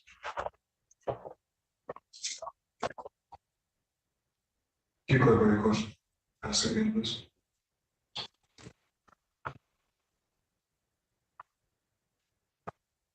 What standards or procedures do you conduct when you are obtaining evidence on an investigation? Do you log that information? Do you report it to anybody? I'm objecting to the compound. Sustained. He's not getting a, I'm so sorry, Your Honor. It's a, Goodbye, Miss Senda. Enjoy your dinner. Take care.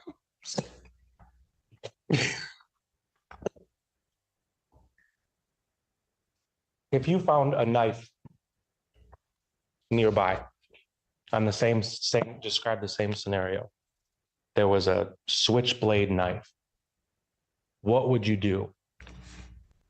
objection, relevance. I'm asking for the I'll procedures. overrule it. Let him go. Depending on the relevance of the knife to the situation or investigation, we'll dispose of the knife if it comes to not being relevant due to it being a safety hazard. If it was logged as evidence, it would be logged properly at the YPD station, the Epstein police station.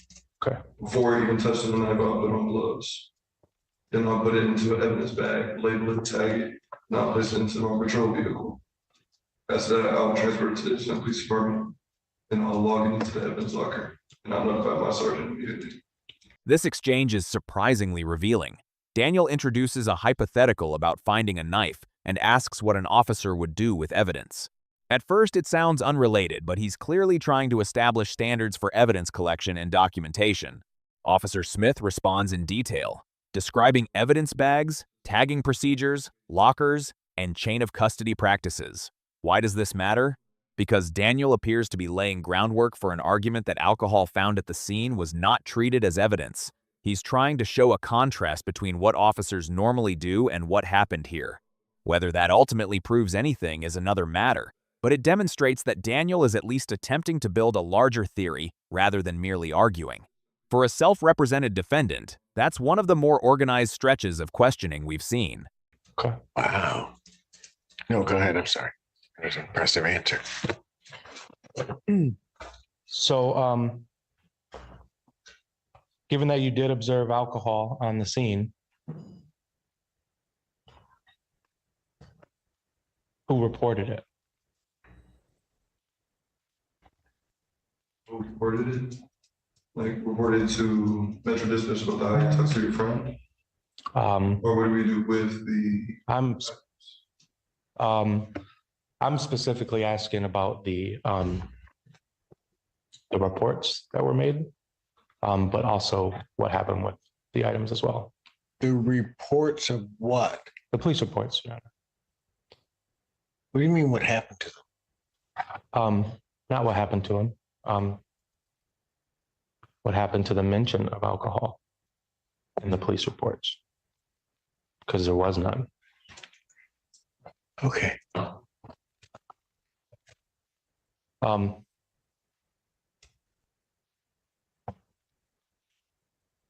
Refraining a question, alcohol was found and who reported it?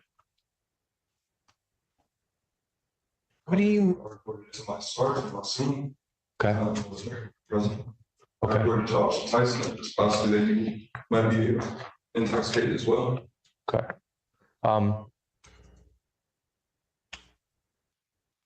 Do you know what happened to the alcohol that was on scene? Not to my recollection. Oh. Okay. Um. Did you get a chance to review the body cam footage from that night?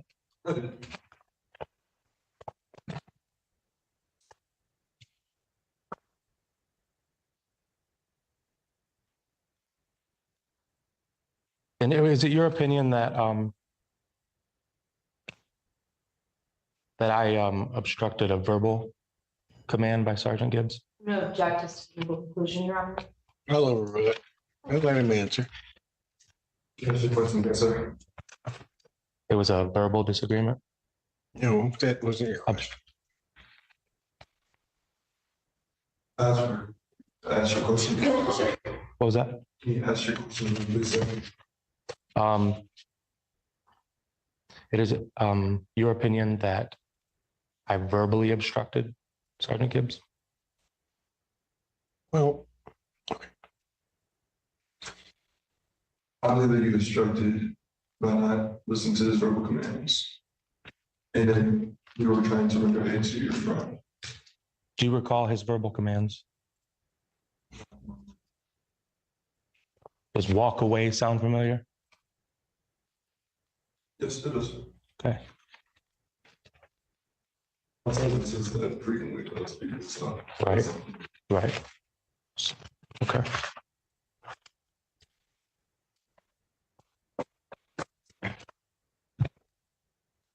With the walk away term, do you ever hear him cite any other like legal authority with it?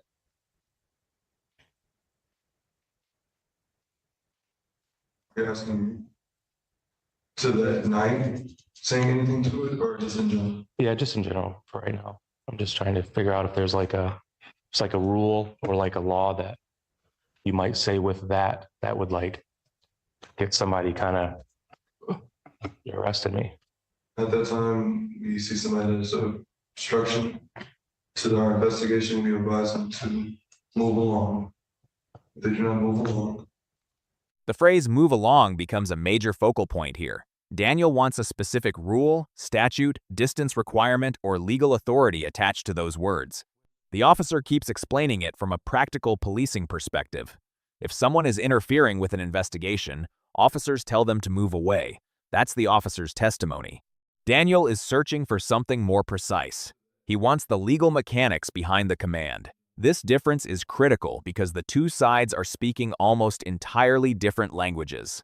One side is describing operational policing, the other side is demanding legal justification. And every time the conversation drifts too far into legal interpretation, objections follow.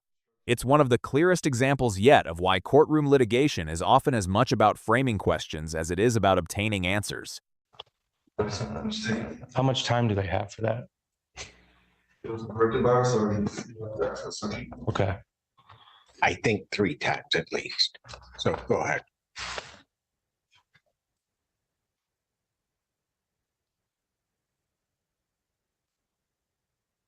Did I physically prevent you from doing your duties?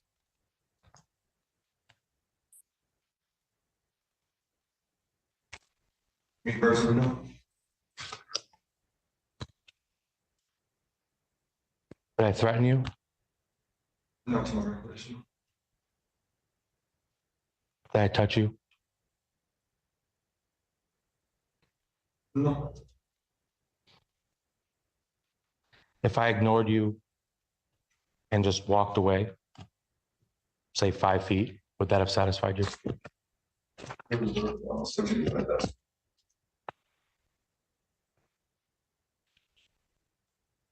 Do you know of a distance that's safe for me to be in those situations? It wasn't directed by my sergeant at that desk.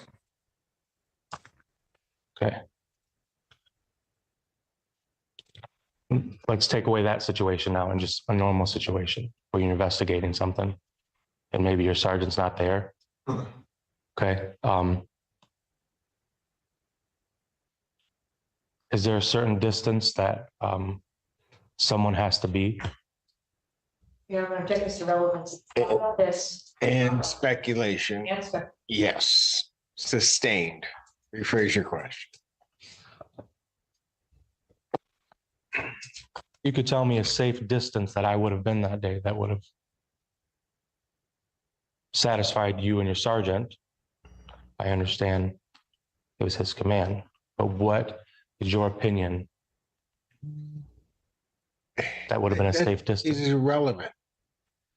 Opinion is relevant? Is that what you said? Did you not hear me? I didn't. Okay, it's irrelevant. It wasn't his command. He has answered it twice as to who you need to ask to find that out. And coming from the first car to the second, the patrol car, okay? There was there any resistance by me? Are you saying from sergeant vehicle to the next patrol vehicle? No, from the moment that I was put in handcuffs against, like next to my buddy, to the moment that I was over there, where we walked over to the patrol vehicle, the first one that I was, before I got transported. Was there any signs of aggression or resistance, in your opinion, By whom? You? by me Okay. from your duties?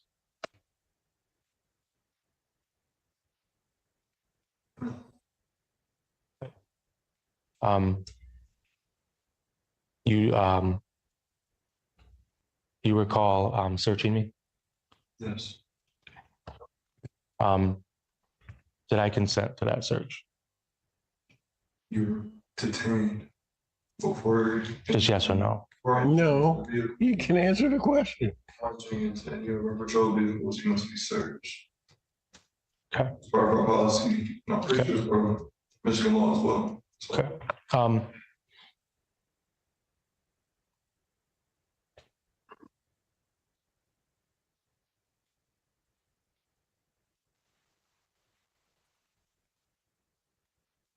So at what point did I go from detained to arrested? after the sergeant gave us the directive that you were being arrested for assault on a peace officer. Wait. So we're on the first car. Walked over to the second car. Right? At what point I was detained all the way up until that point, and then I'm thrown in the back and I'm told I'm arrested. Did you hear that part in the video? Yes.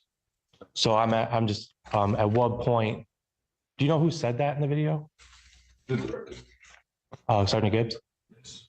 You gave us the directive that you were being arrested for assault on a peace officer. No. This section focuses on one of the most important transitions in the entire case, the shift from detention to arrest. Daniel clearly believes there is confusion surrounding that moment. He's trying to determine when the legal status changed and why. Officer Smith points towards Sergeant Gibbs as the individual directing those decisions. That's significant because it limits what Smith can personally testify about regarding the arrest decision itself. Daniel's questioning reveals a broader strategy here. If he can create uncertainty about the timing and basis of the arrest, he may be able to challenge parts of the prosecution's narrative. The difficulty is that preliminary examinations don't require perfect precision. They require enough evidence to establish probable cause. That's a much easier burden for the prosecution to satisfy. So assault wasn't mentioned until long after I was in the patrol vehicle. Okay. So I need clarity on. Yeah. So like right when I'm thrown in the back of the vehicle, that's the first I heard on the video of the switch from detainment to arrest. And I just wanted clarification on your perspective of that transition from detainment to arrest. I'm gonna object to this answer. He's answered when he was. Asked and answered to the extent what his opinion is may also be irrelevant. Thank you. He's not the one that gave the command. Did you see me hit anybody? No. Did you hear any signs of stress from Officer Tyson? Yes. What did he do? I don't recall. You just said you heard signs of stress. You don't recall what they were? Not verbatim, sir. Verbatim, was it words that he said? Is that what you're referring to? He said he doesn't. Sustained.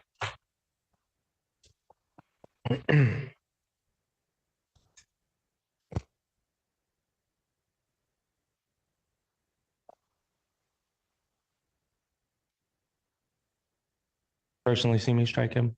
Objection, asked and answered. Sustained. What was it? Ask. Oh.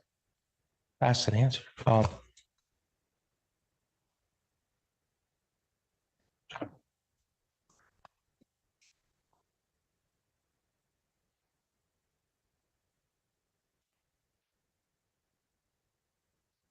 Could you clarify if you said that you've seen me strike anybody? Could you what? What's the question? Clarify if the officer seen me strike or assault. He's already answered that. Um, Well, assault's going to be another issue. But in terms of striking someone, he's already answered that. Okay. And I've also stated an objection from you asking it again to him. And here you go again. all right.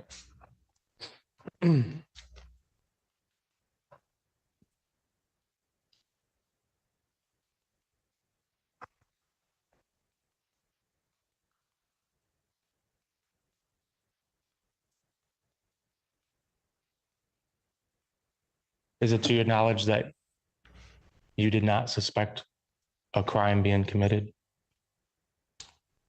Can you ask your question just for clarification? Is it to your knowledge that did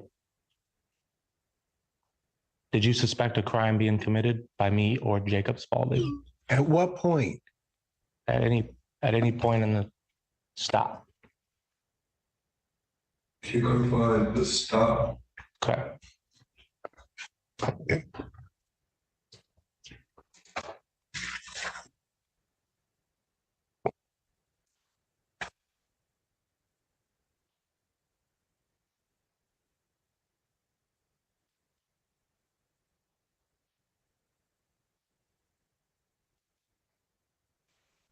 Were you aware of Officer Tyson's statement to the Huron Valley ambulance? Objection calls for a hearsay answer. And I don't know that it's relevant. Sustained.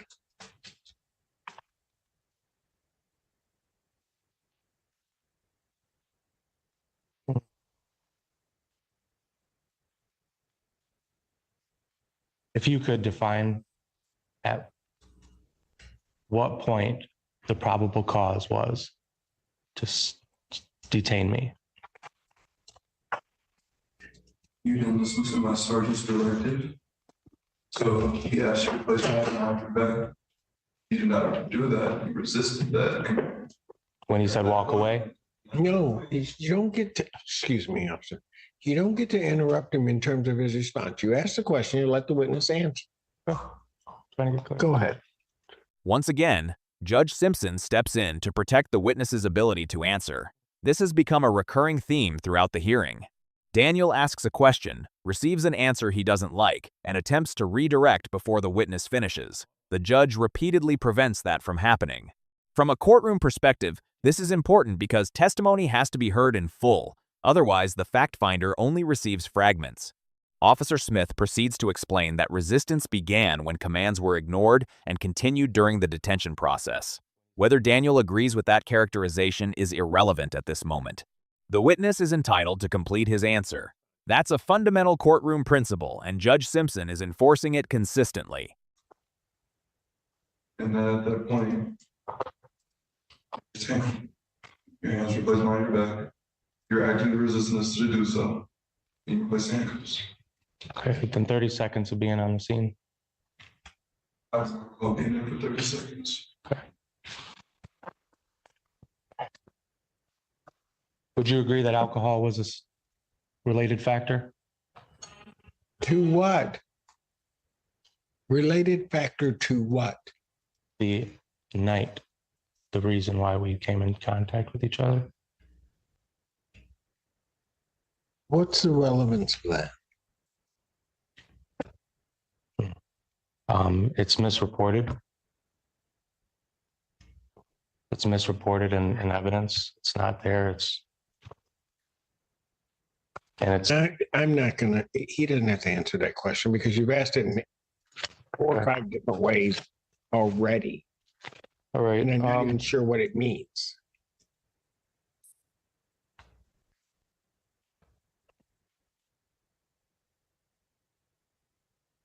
Do you recall what I was asking you when you were searching me? No. Do you recall a lottery ticket? I don't know any of the sense of sheer search.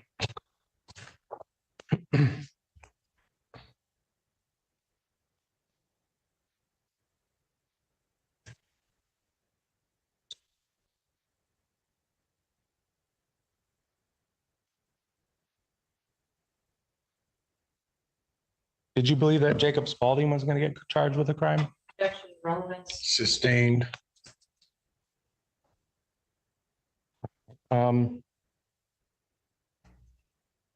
No more questions, Your Honor. I have no cross. All right, thank you. You may step down. Thank you.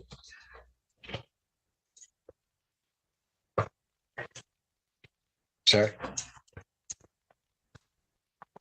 So did you now wish to examine Sergeant Gibbs? Yes. All right. Here we I will- This witness, thank you, thank you. Yes, sir.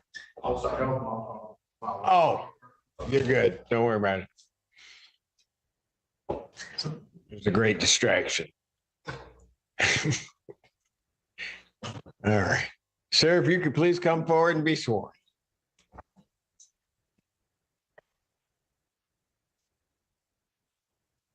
Take a seat, raise your right hand. Do you solemnly swear to affirm the testimony?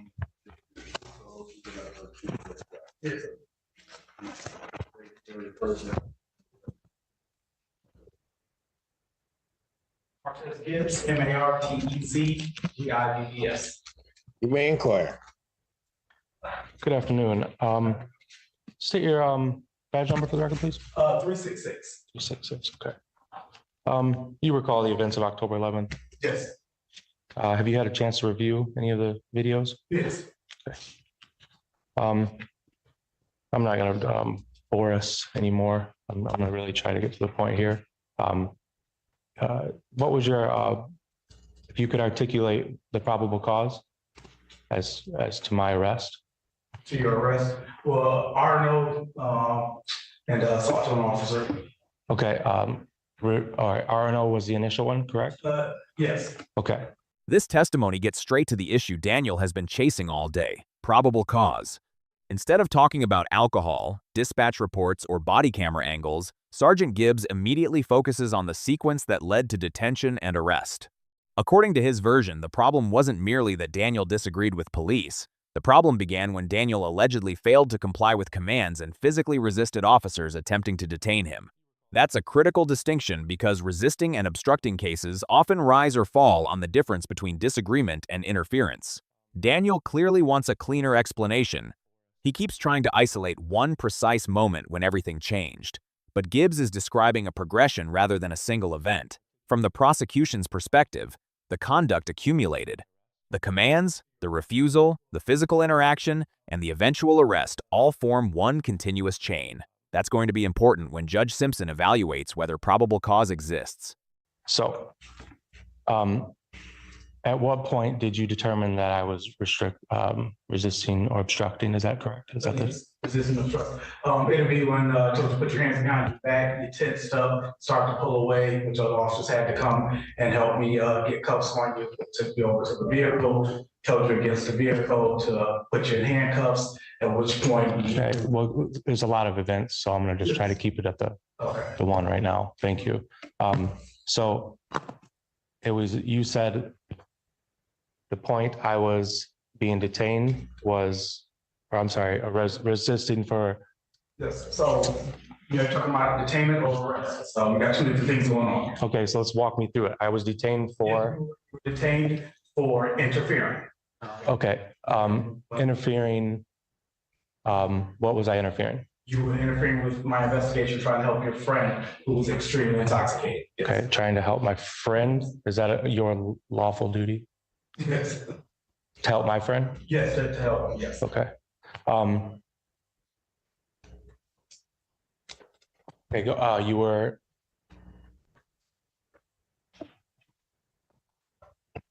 You said a couple parts. Go back to the detainment. So it was for interfering. Yes, Okay. Did I verbally interfere? yes. Did I physically interfere? You kept getting closer to your friend, so that would be physically interfering. Physically interfering. Okay. For your investigation against Yes. my friend. Yes. Did you assume he was doing anything unlawful? No, he wasn't doing anything unlawful. Okay. You just want to help out, which was Exactly. He was highly intoxicated. okay.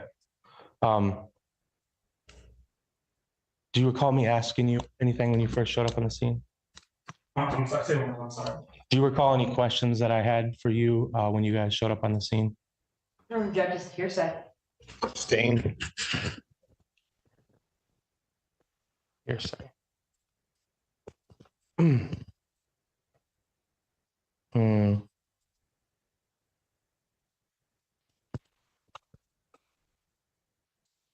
If you could give me your timeline, I mean, I could play the video, but give me your idea. How long was it from the point you showed up on the scene and then I was arrested?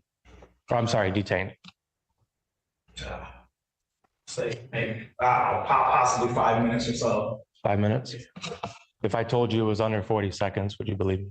Yeah, but you also know that I would take your word for it. Okay, Sure. all right.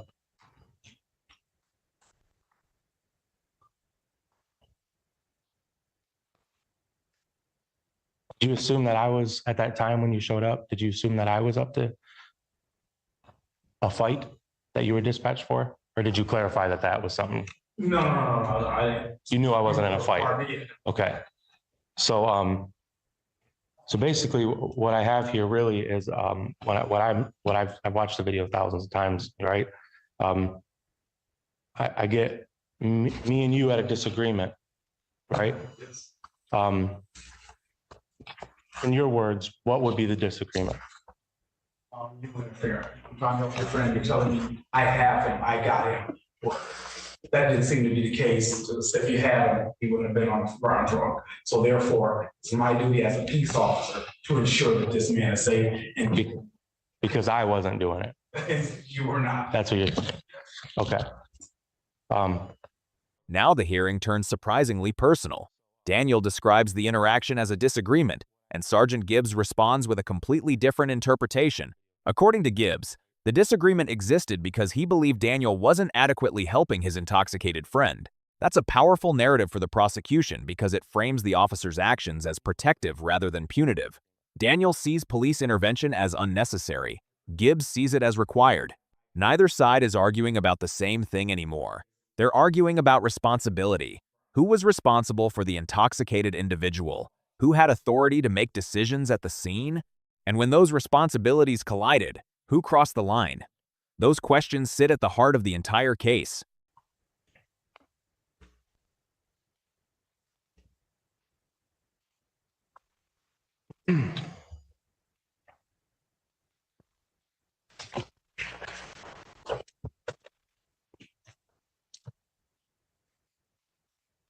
Who ordered the HVA ambulance for? Judge Simpson. Stan, what's the relevance of that?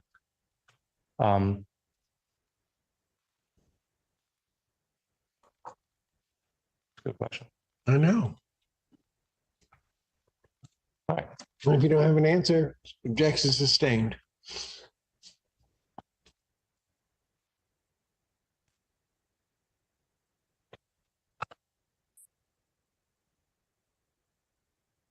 If you watch the video, sir, I gave the order for them to call HVA. Thank you. Speaking my language now. All right,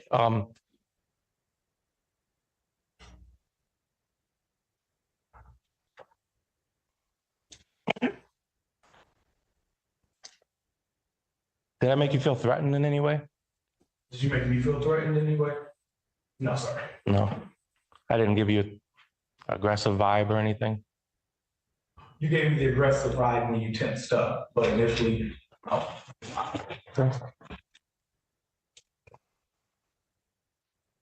What did you tell me before detaining me? I told you to walk away several times.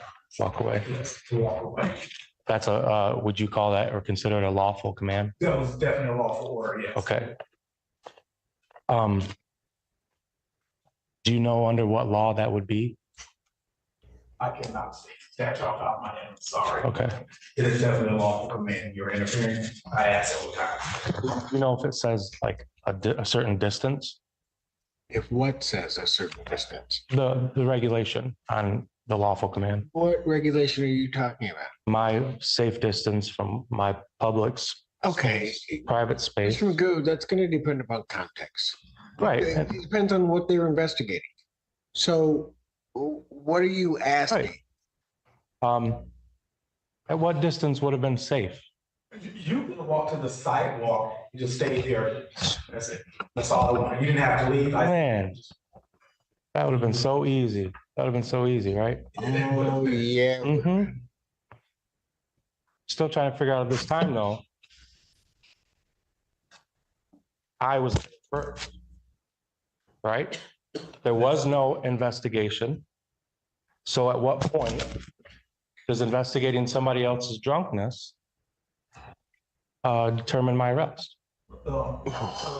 When I'm trying to assess a gentleman who's high intox and you're interfering with that, that's when that justifies that. You're interfering with your, would you call it a civil act of checking on his welfare? Oh, Yes? go ahead. You go ahead, man. Okay. So still no crime. No, You were just helping out. that's not illegal to be drunk in public. Right. Drunk and disorderly as you were. That's the problem. Okay. I was disorderly. Yes, you were definitely disorderly. Okay. I was disordering your investigation into the civil matter related to someone else. Oh, I'm sorry. Say that one more time. You said I was disorderly. Yes, you're from. So in the process, I was, because it's under 40 seconds, right? Okay. So within 40 seconds, I didn't listen to your walk away command when you're trying to investigate someone else's intoxicity and welfare. God bless you. Objection is the form of the question. So form of the question. Daniel continues pressing the same fundamental issue: no crime, no arrest. It's a simple argument, and one that resonates with many viewers because it feels intuitive. If nobody committed a crime, why did the situation escalate so dramatically? Sergeant Gibbs, however, keeps bringing the conversation back to interference. The officer's position is that the justification for detention wasn't based on the friend's conduct. It was based on Daniel's conduct, while officers attempted to perform their duties. That's why the two sides keep talking past one another. Daniel is measuring police authority by the friend's behavior. The officers are measuring it by Daniel's response to police instructions. Those are entirely different legal questions, and the answer to one doesn't necessarily answer the other.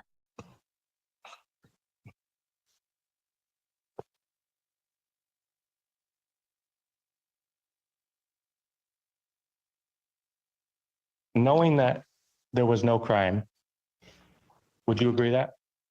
Or your friend, Showing up on the scene, you guys were trying to get information about a fight, an alleged fight. a fight, okay, Once we saw there was no fight, right, and it wasn't that, I, your friend, right, drunk guy, yes. right, The guy intoxicated. let's take care of him, Exactly. okay, so you're trying to take care of him. And what did you think I was doing? Objection as a speculation. Over. Did I? Let's hear. What I think you were doing, Yeah, hindering, being obnoxious. okay. Wow. If you never showed up, what do you think would have happened? That's fiction speculation. Sustained.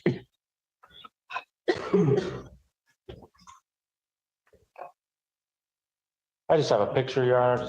Of what? Just the night in question, just a picture I of, would really like to see any exhibits Just- before you show them to the court. there you go. Just me. Do you have a copy for me? You can have that one. Can I show them real quick? I just- What? Yeah, I'll give it to you. What's it a picture of? And for what purpose am I seeing this picture? Identification Of who? of me, what was going on before. These. A picture, you gonna tell me all that?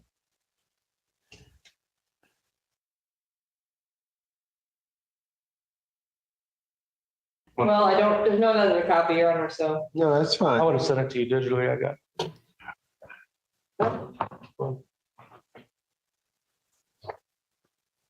I mean, can I do it? No. So what do you Man, want? here. You want, are you gonna introduce that picture as evidence of something or try to? Oh, I just, yeah, I'm gonna try to. Terry Mark, defendant's exhibit A.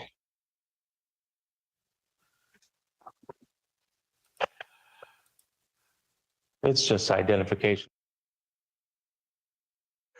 Before you guys arrived on the Confused look. scene, what was that? What are you talking about? Who's confused? Look. Oh, no, but it was, I Oh, was, trust me.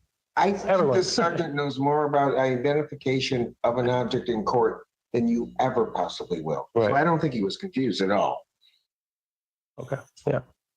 but appreciate your concern. Can we get that marked so we can get? Thank you. I'm sorry, Ann, I didn't mean to rush you, but sooner or later we gotta go home. Yeah, Okay, witness has been marked as defendant's exhibit A. Do you have a question, Harry? This photograph episode perfectly captures the challenges of self-representation. Daniel clearly believes the image is important. He wants to show what conditions were like before officers arrived. The problem is foundation. Courts don't admit evidence simply because someone thinks it's relevant. The person introducing the evidence has to establish what the image depicts, when it was taken, who took it, and why the witness is qualified to discuss it. Judge Simpson repeatedly tries to get Daniel to explain what he's attempting to prove. Daniel struggles to bridge the gap between the photo and the legal issue before the court. As a result, the exhibit never gains traction. It's a textbook example of how potentially useful evidence can fail if procedural requirements aren't satisfied. do you recognize those two gentlemen? Yes, sir. Okay. If you could give your opinion of the two, Objection foundation. sorry, Sustained.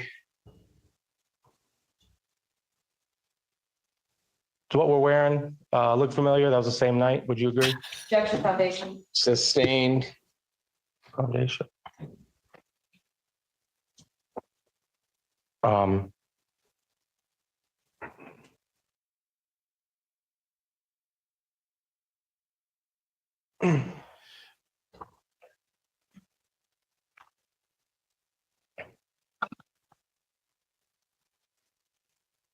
I'm still trying to get to a crime that I committed, and this is I was waiting on a ride, right? Hold on a second. So the photo that you're showing is an. It's just throwing out. No, quit interrupting me. The photo, defense exhibit A, is a picture of events you know are prior to the sergeant getting there. Right. Then how's he gonna answer any questions about it? Like I said, it was for identifications at first. Of what? Of the condition. You've of already been which- identified. The condition of us. I was the one, and I was. Yeah, but like I said, I know what happened, That Okay, night. that's fine. but I'm trying to prove it, and yeah, but you Prove, just, what are you trying to prove? that, not, there was no crime. That picture doesn't do it. Except the picture, you Ypsilanti- can't lay a foundation for that photo. You're right. I know that. That was for identification, like I said, so we can just get rid of it. So defense exhibit A is not admitted. All right, go on to the next thing, please. Okay. Yeah, he gives that back to you. Thank you, Adam. Thank you.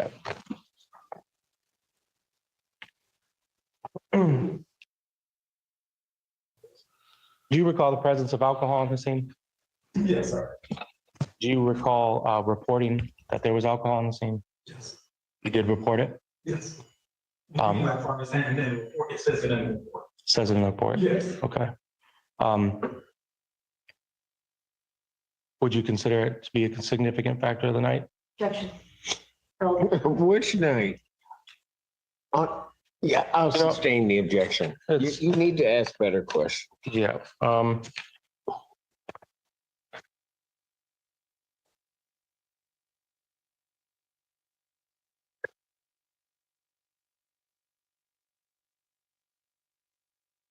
This is last question. Could you just clarify your duties overall that night in regards to me and my arrest? Clarify my duties in regards to your arrest. The probable cause for my arrest. Could you establish the probable cause that you RNO for not listening to the walk away command? Okay. The walk away command is what you're referring to though, right? For the probable cause? The walkway was your detained. I detained you, did not walk away. Okay. And had you just put the cuffs on smoothly, it'd have been fine. You cuff you, when you resist, you tense up, you pull away, that starts the RNO. Then when you strike an officer with your foot, that further strikes that RNO as well. So therefore, you got assault to an officer, you activate your RNO. So that's why you were arrested, sir. Okay. Did you physically see me assault anybody? No, I was over there dealing with your highly inebriated friend. Okay. This final exchange before the defense rests is incredibly important. Daniel gets Sergeant Gibbs to admit that he did not personally see the alleged strike against Officer Tyson because he was occupied dealing with the intoxicated friend. At first glance, that sounds like a major point for the defense. But notice what Gibbs does not concede. He never withdraws the basis for the arrest. He continues describing the arrest as the result of multiple forms of resistance and obstruction, not solely the alleged kick. That's critical because the prosecution isn't relying on a single event. They're presenting a sequence of conduct that they argue supports the charge. As the hearing moves into closing arguments and Judge Simpson prepares to rule, the central question is no longer whether every witness saw every detail. The question is whether the total evidence presented is enough to establish probable cause and send this case forward. No more questions, Your Honor. Thank you, Officer. Sergeant. I had no cross-examination. I was hoping that was true. You may step down, Sergeant. Thank you. Any other witnesses for the defense? No witnesses. Any rebuttal witnesses for the people? No, Your Honor. Do we have a motion? I do. To bind over on count one, yes, charge, assaulting, resisting, or obstructing Officer Darnell Tyson, reserve any further argument for rebuttal. Response. Your Honor, I, under MCR 6110F, dismissal, the lack of probable cause and insufficient evidence. There's no proof of any harm done. The officer that said I struck him, he also said that I did, and he was just kidding. We all heard it, didn't want to play it over again for some reason, but it was pretty clear what he said. Appreciate the officer showing up to with a highly intoxicated cause for investigation, but I do that does not warrant my detainment, much less my arrest. Yeah, and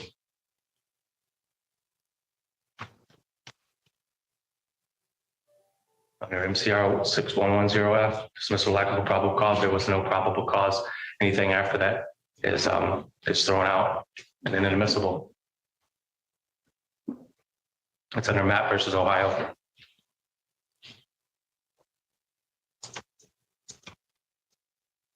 Londy, any response? No, Your Honor. Thank you. I don't really need it. Folks, give me 5 minutes. I'll come back with my decision on this. I excuse the police officers, they've been here since the morning. Oh, no, they're gonna be here as long as I am. No, they cannot go anywhere.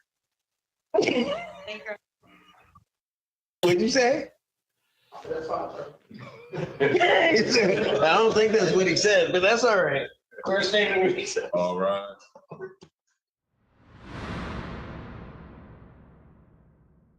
All right.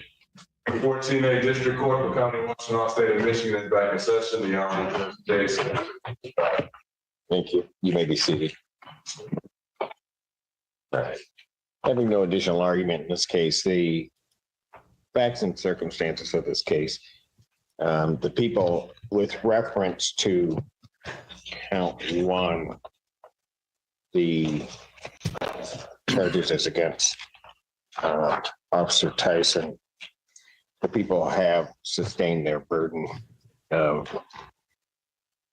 showing that the offense I think so. of resisting and obstructing that officer, Officer Tyson, was done by the defendant on that date and at that time.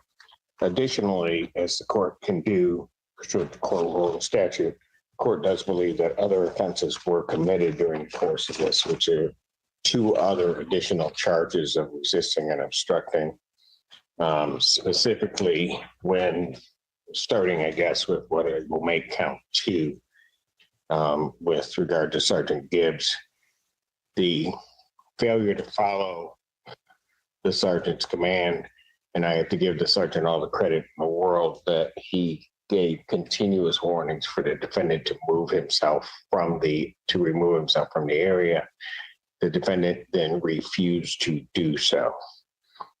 At the point at which also the defendant is being detained and put into handcuffs, there is sufficient testimony that at that point, the defendant committed a separate offense of obstruction at that point in resisting the officers.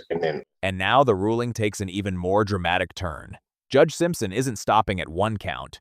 He specifically praises Sergeant Gibbs for repeatedly warning Daniel and giving him opportunities to comply before taking action. That's important because it addresses one of the defense's biggest themes. Daniel argued that officers acted too quickly. The judge clearly disagrees. In fact, he's emphasizing the repeated warnings as evidence supporting the officer's conduct. That observation becomes a crucial piece of the ruling because it transforms the commands from isolated instructions into a documented pattern of opportunities to comply. The court appears to view those warnings as evidence of restraint rather than aggression. Ultimately, the one to the kick to the groin of Officer Tyson. So those, in essence, constitute the 3 separate counts of resisting and obstructing. Therefore, the defendant is bound over to circuit court on those 3 charges. Your Honor, can I ask a clarifying question so I make sure Certainly. I file a corrected amended information? The court found probable cause for added count 3 and resisting and obstructing, opposing, or endangering which officers? All 3? Yes, all 3 officers. So count 1 is referenced Officer Tyson. Count 2 is referencing Sergeant Gibbs. Count 3 is referencing Officer Smith.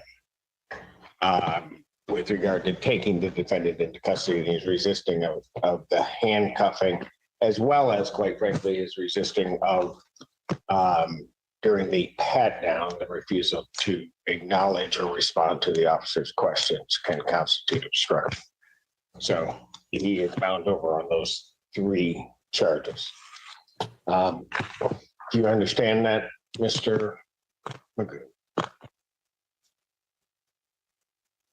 Still argue the probable cause, but I'll let the paperwork from this point forward talk. Your Honor. Pardon? What do you say? No questions over there. All right. The information presented to you and then arraigned on that information? No. All right, so you're waiving presentation and reading of that information? Sure. All right. presentation and reading of the information. And sir, what plea are you entering to those 3 counts? I'm innocent, Your Honor. Okay. Here are your choices. You can plead not guilty, you can plead guilty, or you can stand mute, say nothing, and the court will enter a not guilty plea for you. Even after receiving a ruling he clearly disagrees with, Daniel remains focused on his position. When asked for a plea, he initially responds, "I'm innocent." That's a human response, but Judge Simpson immediately brings the discussion back to procedure. The court isn't asking whether Daniel believes he's innocent. The court is asking for a legally recognized plea, guilty, not guilty, or stand mute. It's another example of a theme we've seen throughout this hearing. Daniel repeatedly approaches issues from a practical or personal perspective, while the court consistently redirects him toward procedural requirements. In the courtroom, procedure governs everything. Out those 3 options, how would you like to plead to the 3 charges? Stand mute. And then having waived formal reading, standing mute to all 3 counts, court will enter a not guilty plea as to all 3 counts. Pre-trial in this matter will be set for April 3rd at 1:30 PM with Judge Slay. April 3rd, 2025, 1:30, before Judge Slay. May I have until noon tomorrow to submit a signed amended information to? Yes, we'll hold the file. Thank you. If you do that, that way the whole file can go up. My goal will be by noon tomorrow. Fantastic. Previously, the defendant has accepted email service of motions, but the court be so kind as to make inquiries if they'll accept email service of the signed information. Sir, Emails, I can, there'll be an information which is very similar to the complaint in this case. It will be signed off by the prosecutor based upon the court's rule. What the prosecutor is asking is, will you receive an email and take that as service of your copy of the information? What started as a dispute over a late-night police encounter has ended with a significant ruling from Judge Simpson. After reviewing body camera footage, hearing testimony from multiple officers, listening to extensive cross-examination, and evaluating Daniel's arguments regarding probable cause, the court concluded that sufficient evidence existed to bind the case over on 3 separate counts of resisting and obstructing. Throughout the hearing, Daniel argued that officers lacked authority to detain and arrest him, while the prosecution maintained that his conduct interfered with officers performing lawful duties. In the end, Judge Simpson sided with the prosecution's interpretation and ordered the case forward to circuit court. If you found this case as shocking as we did, make sure to hit that like button, share your thoughts in the comments, and don't forget to subscribe for more jaw-dropping courtroom breakdowns.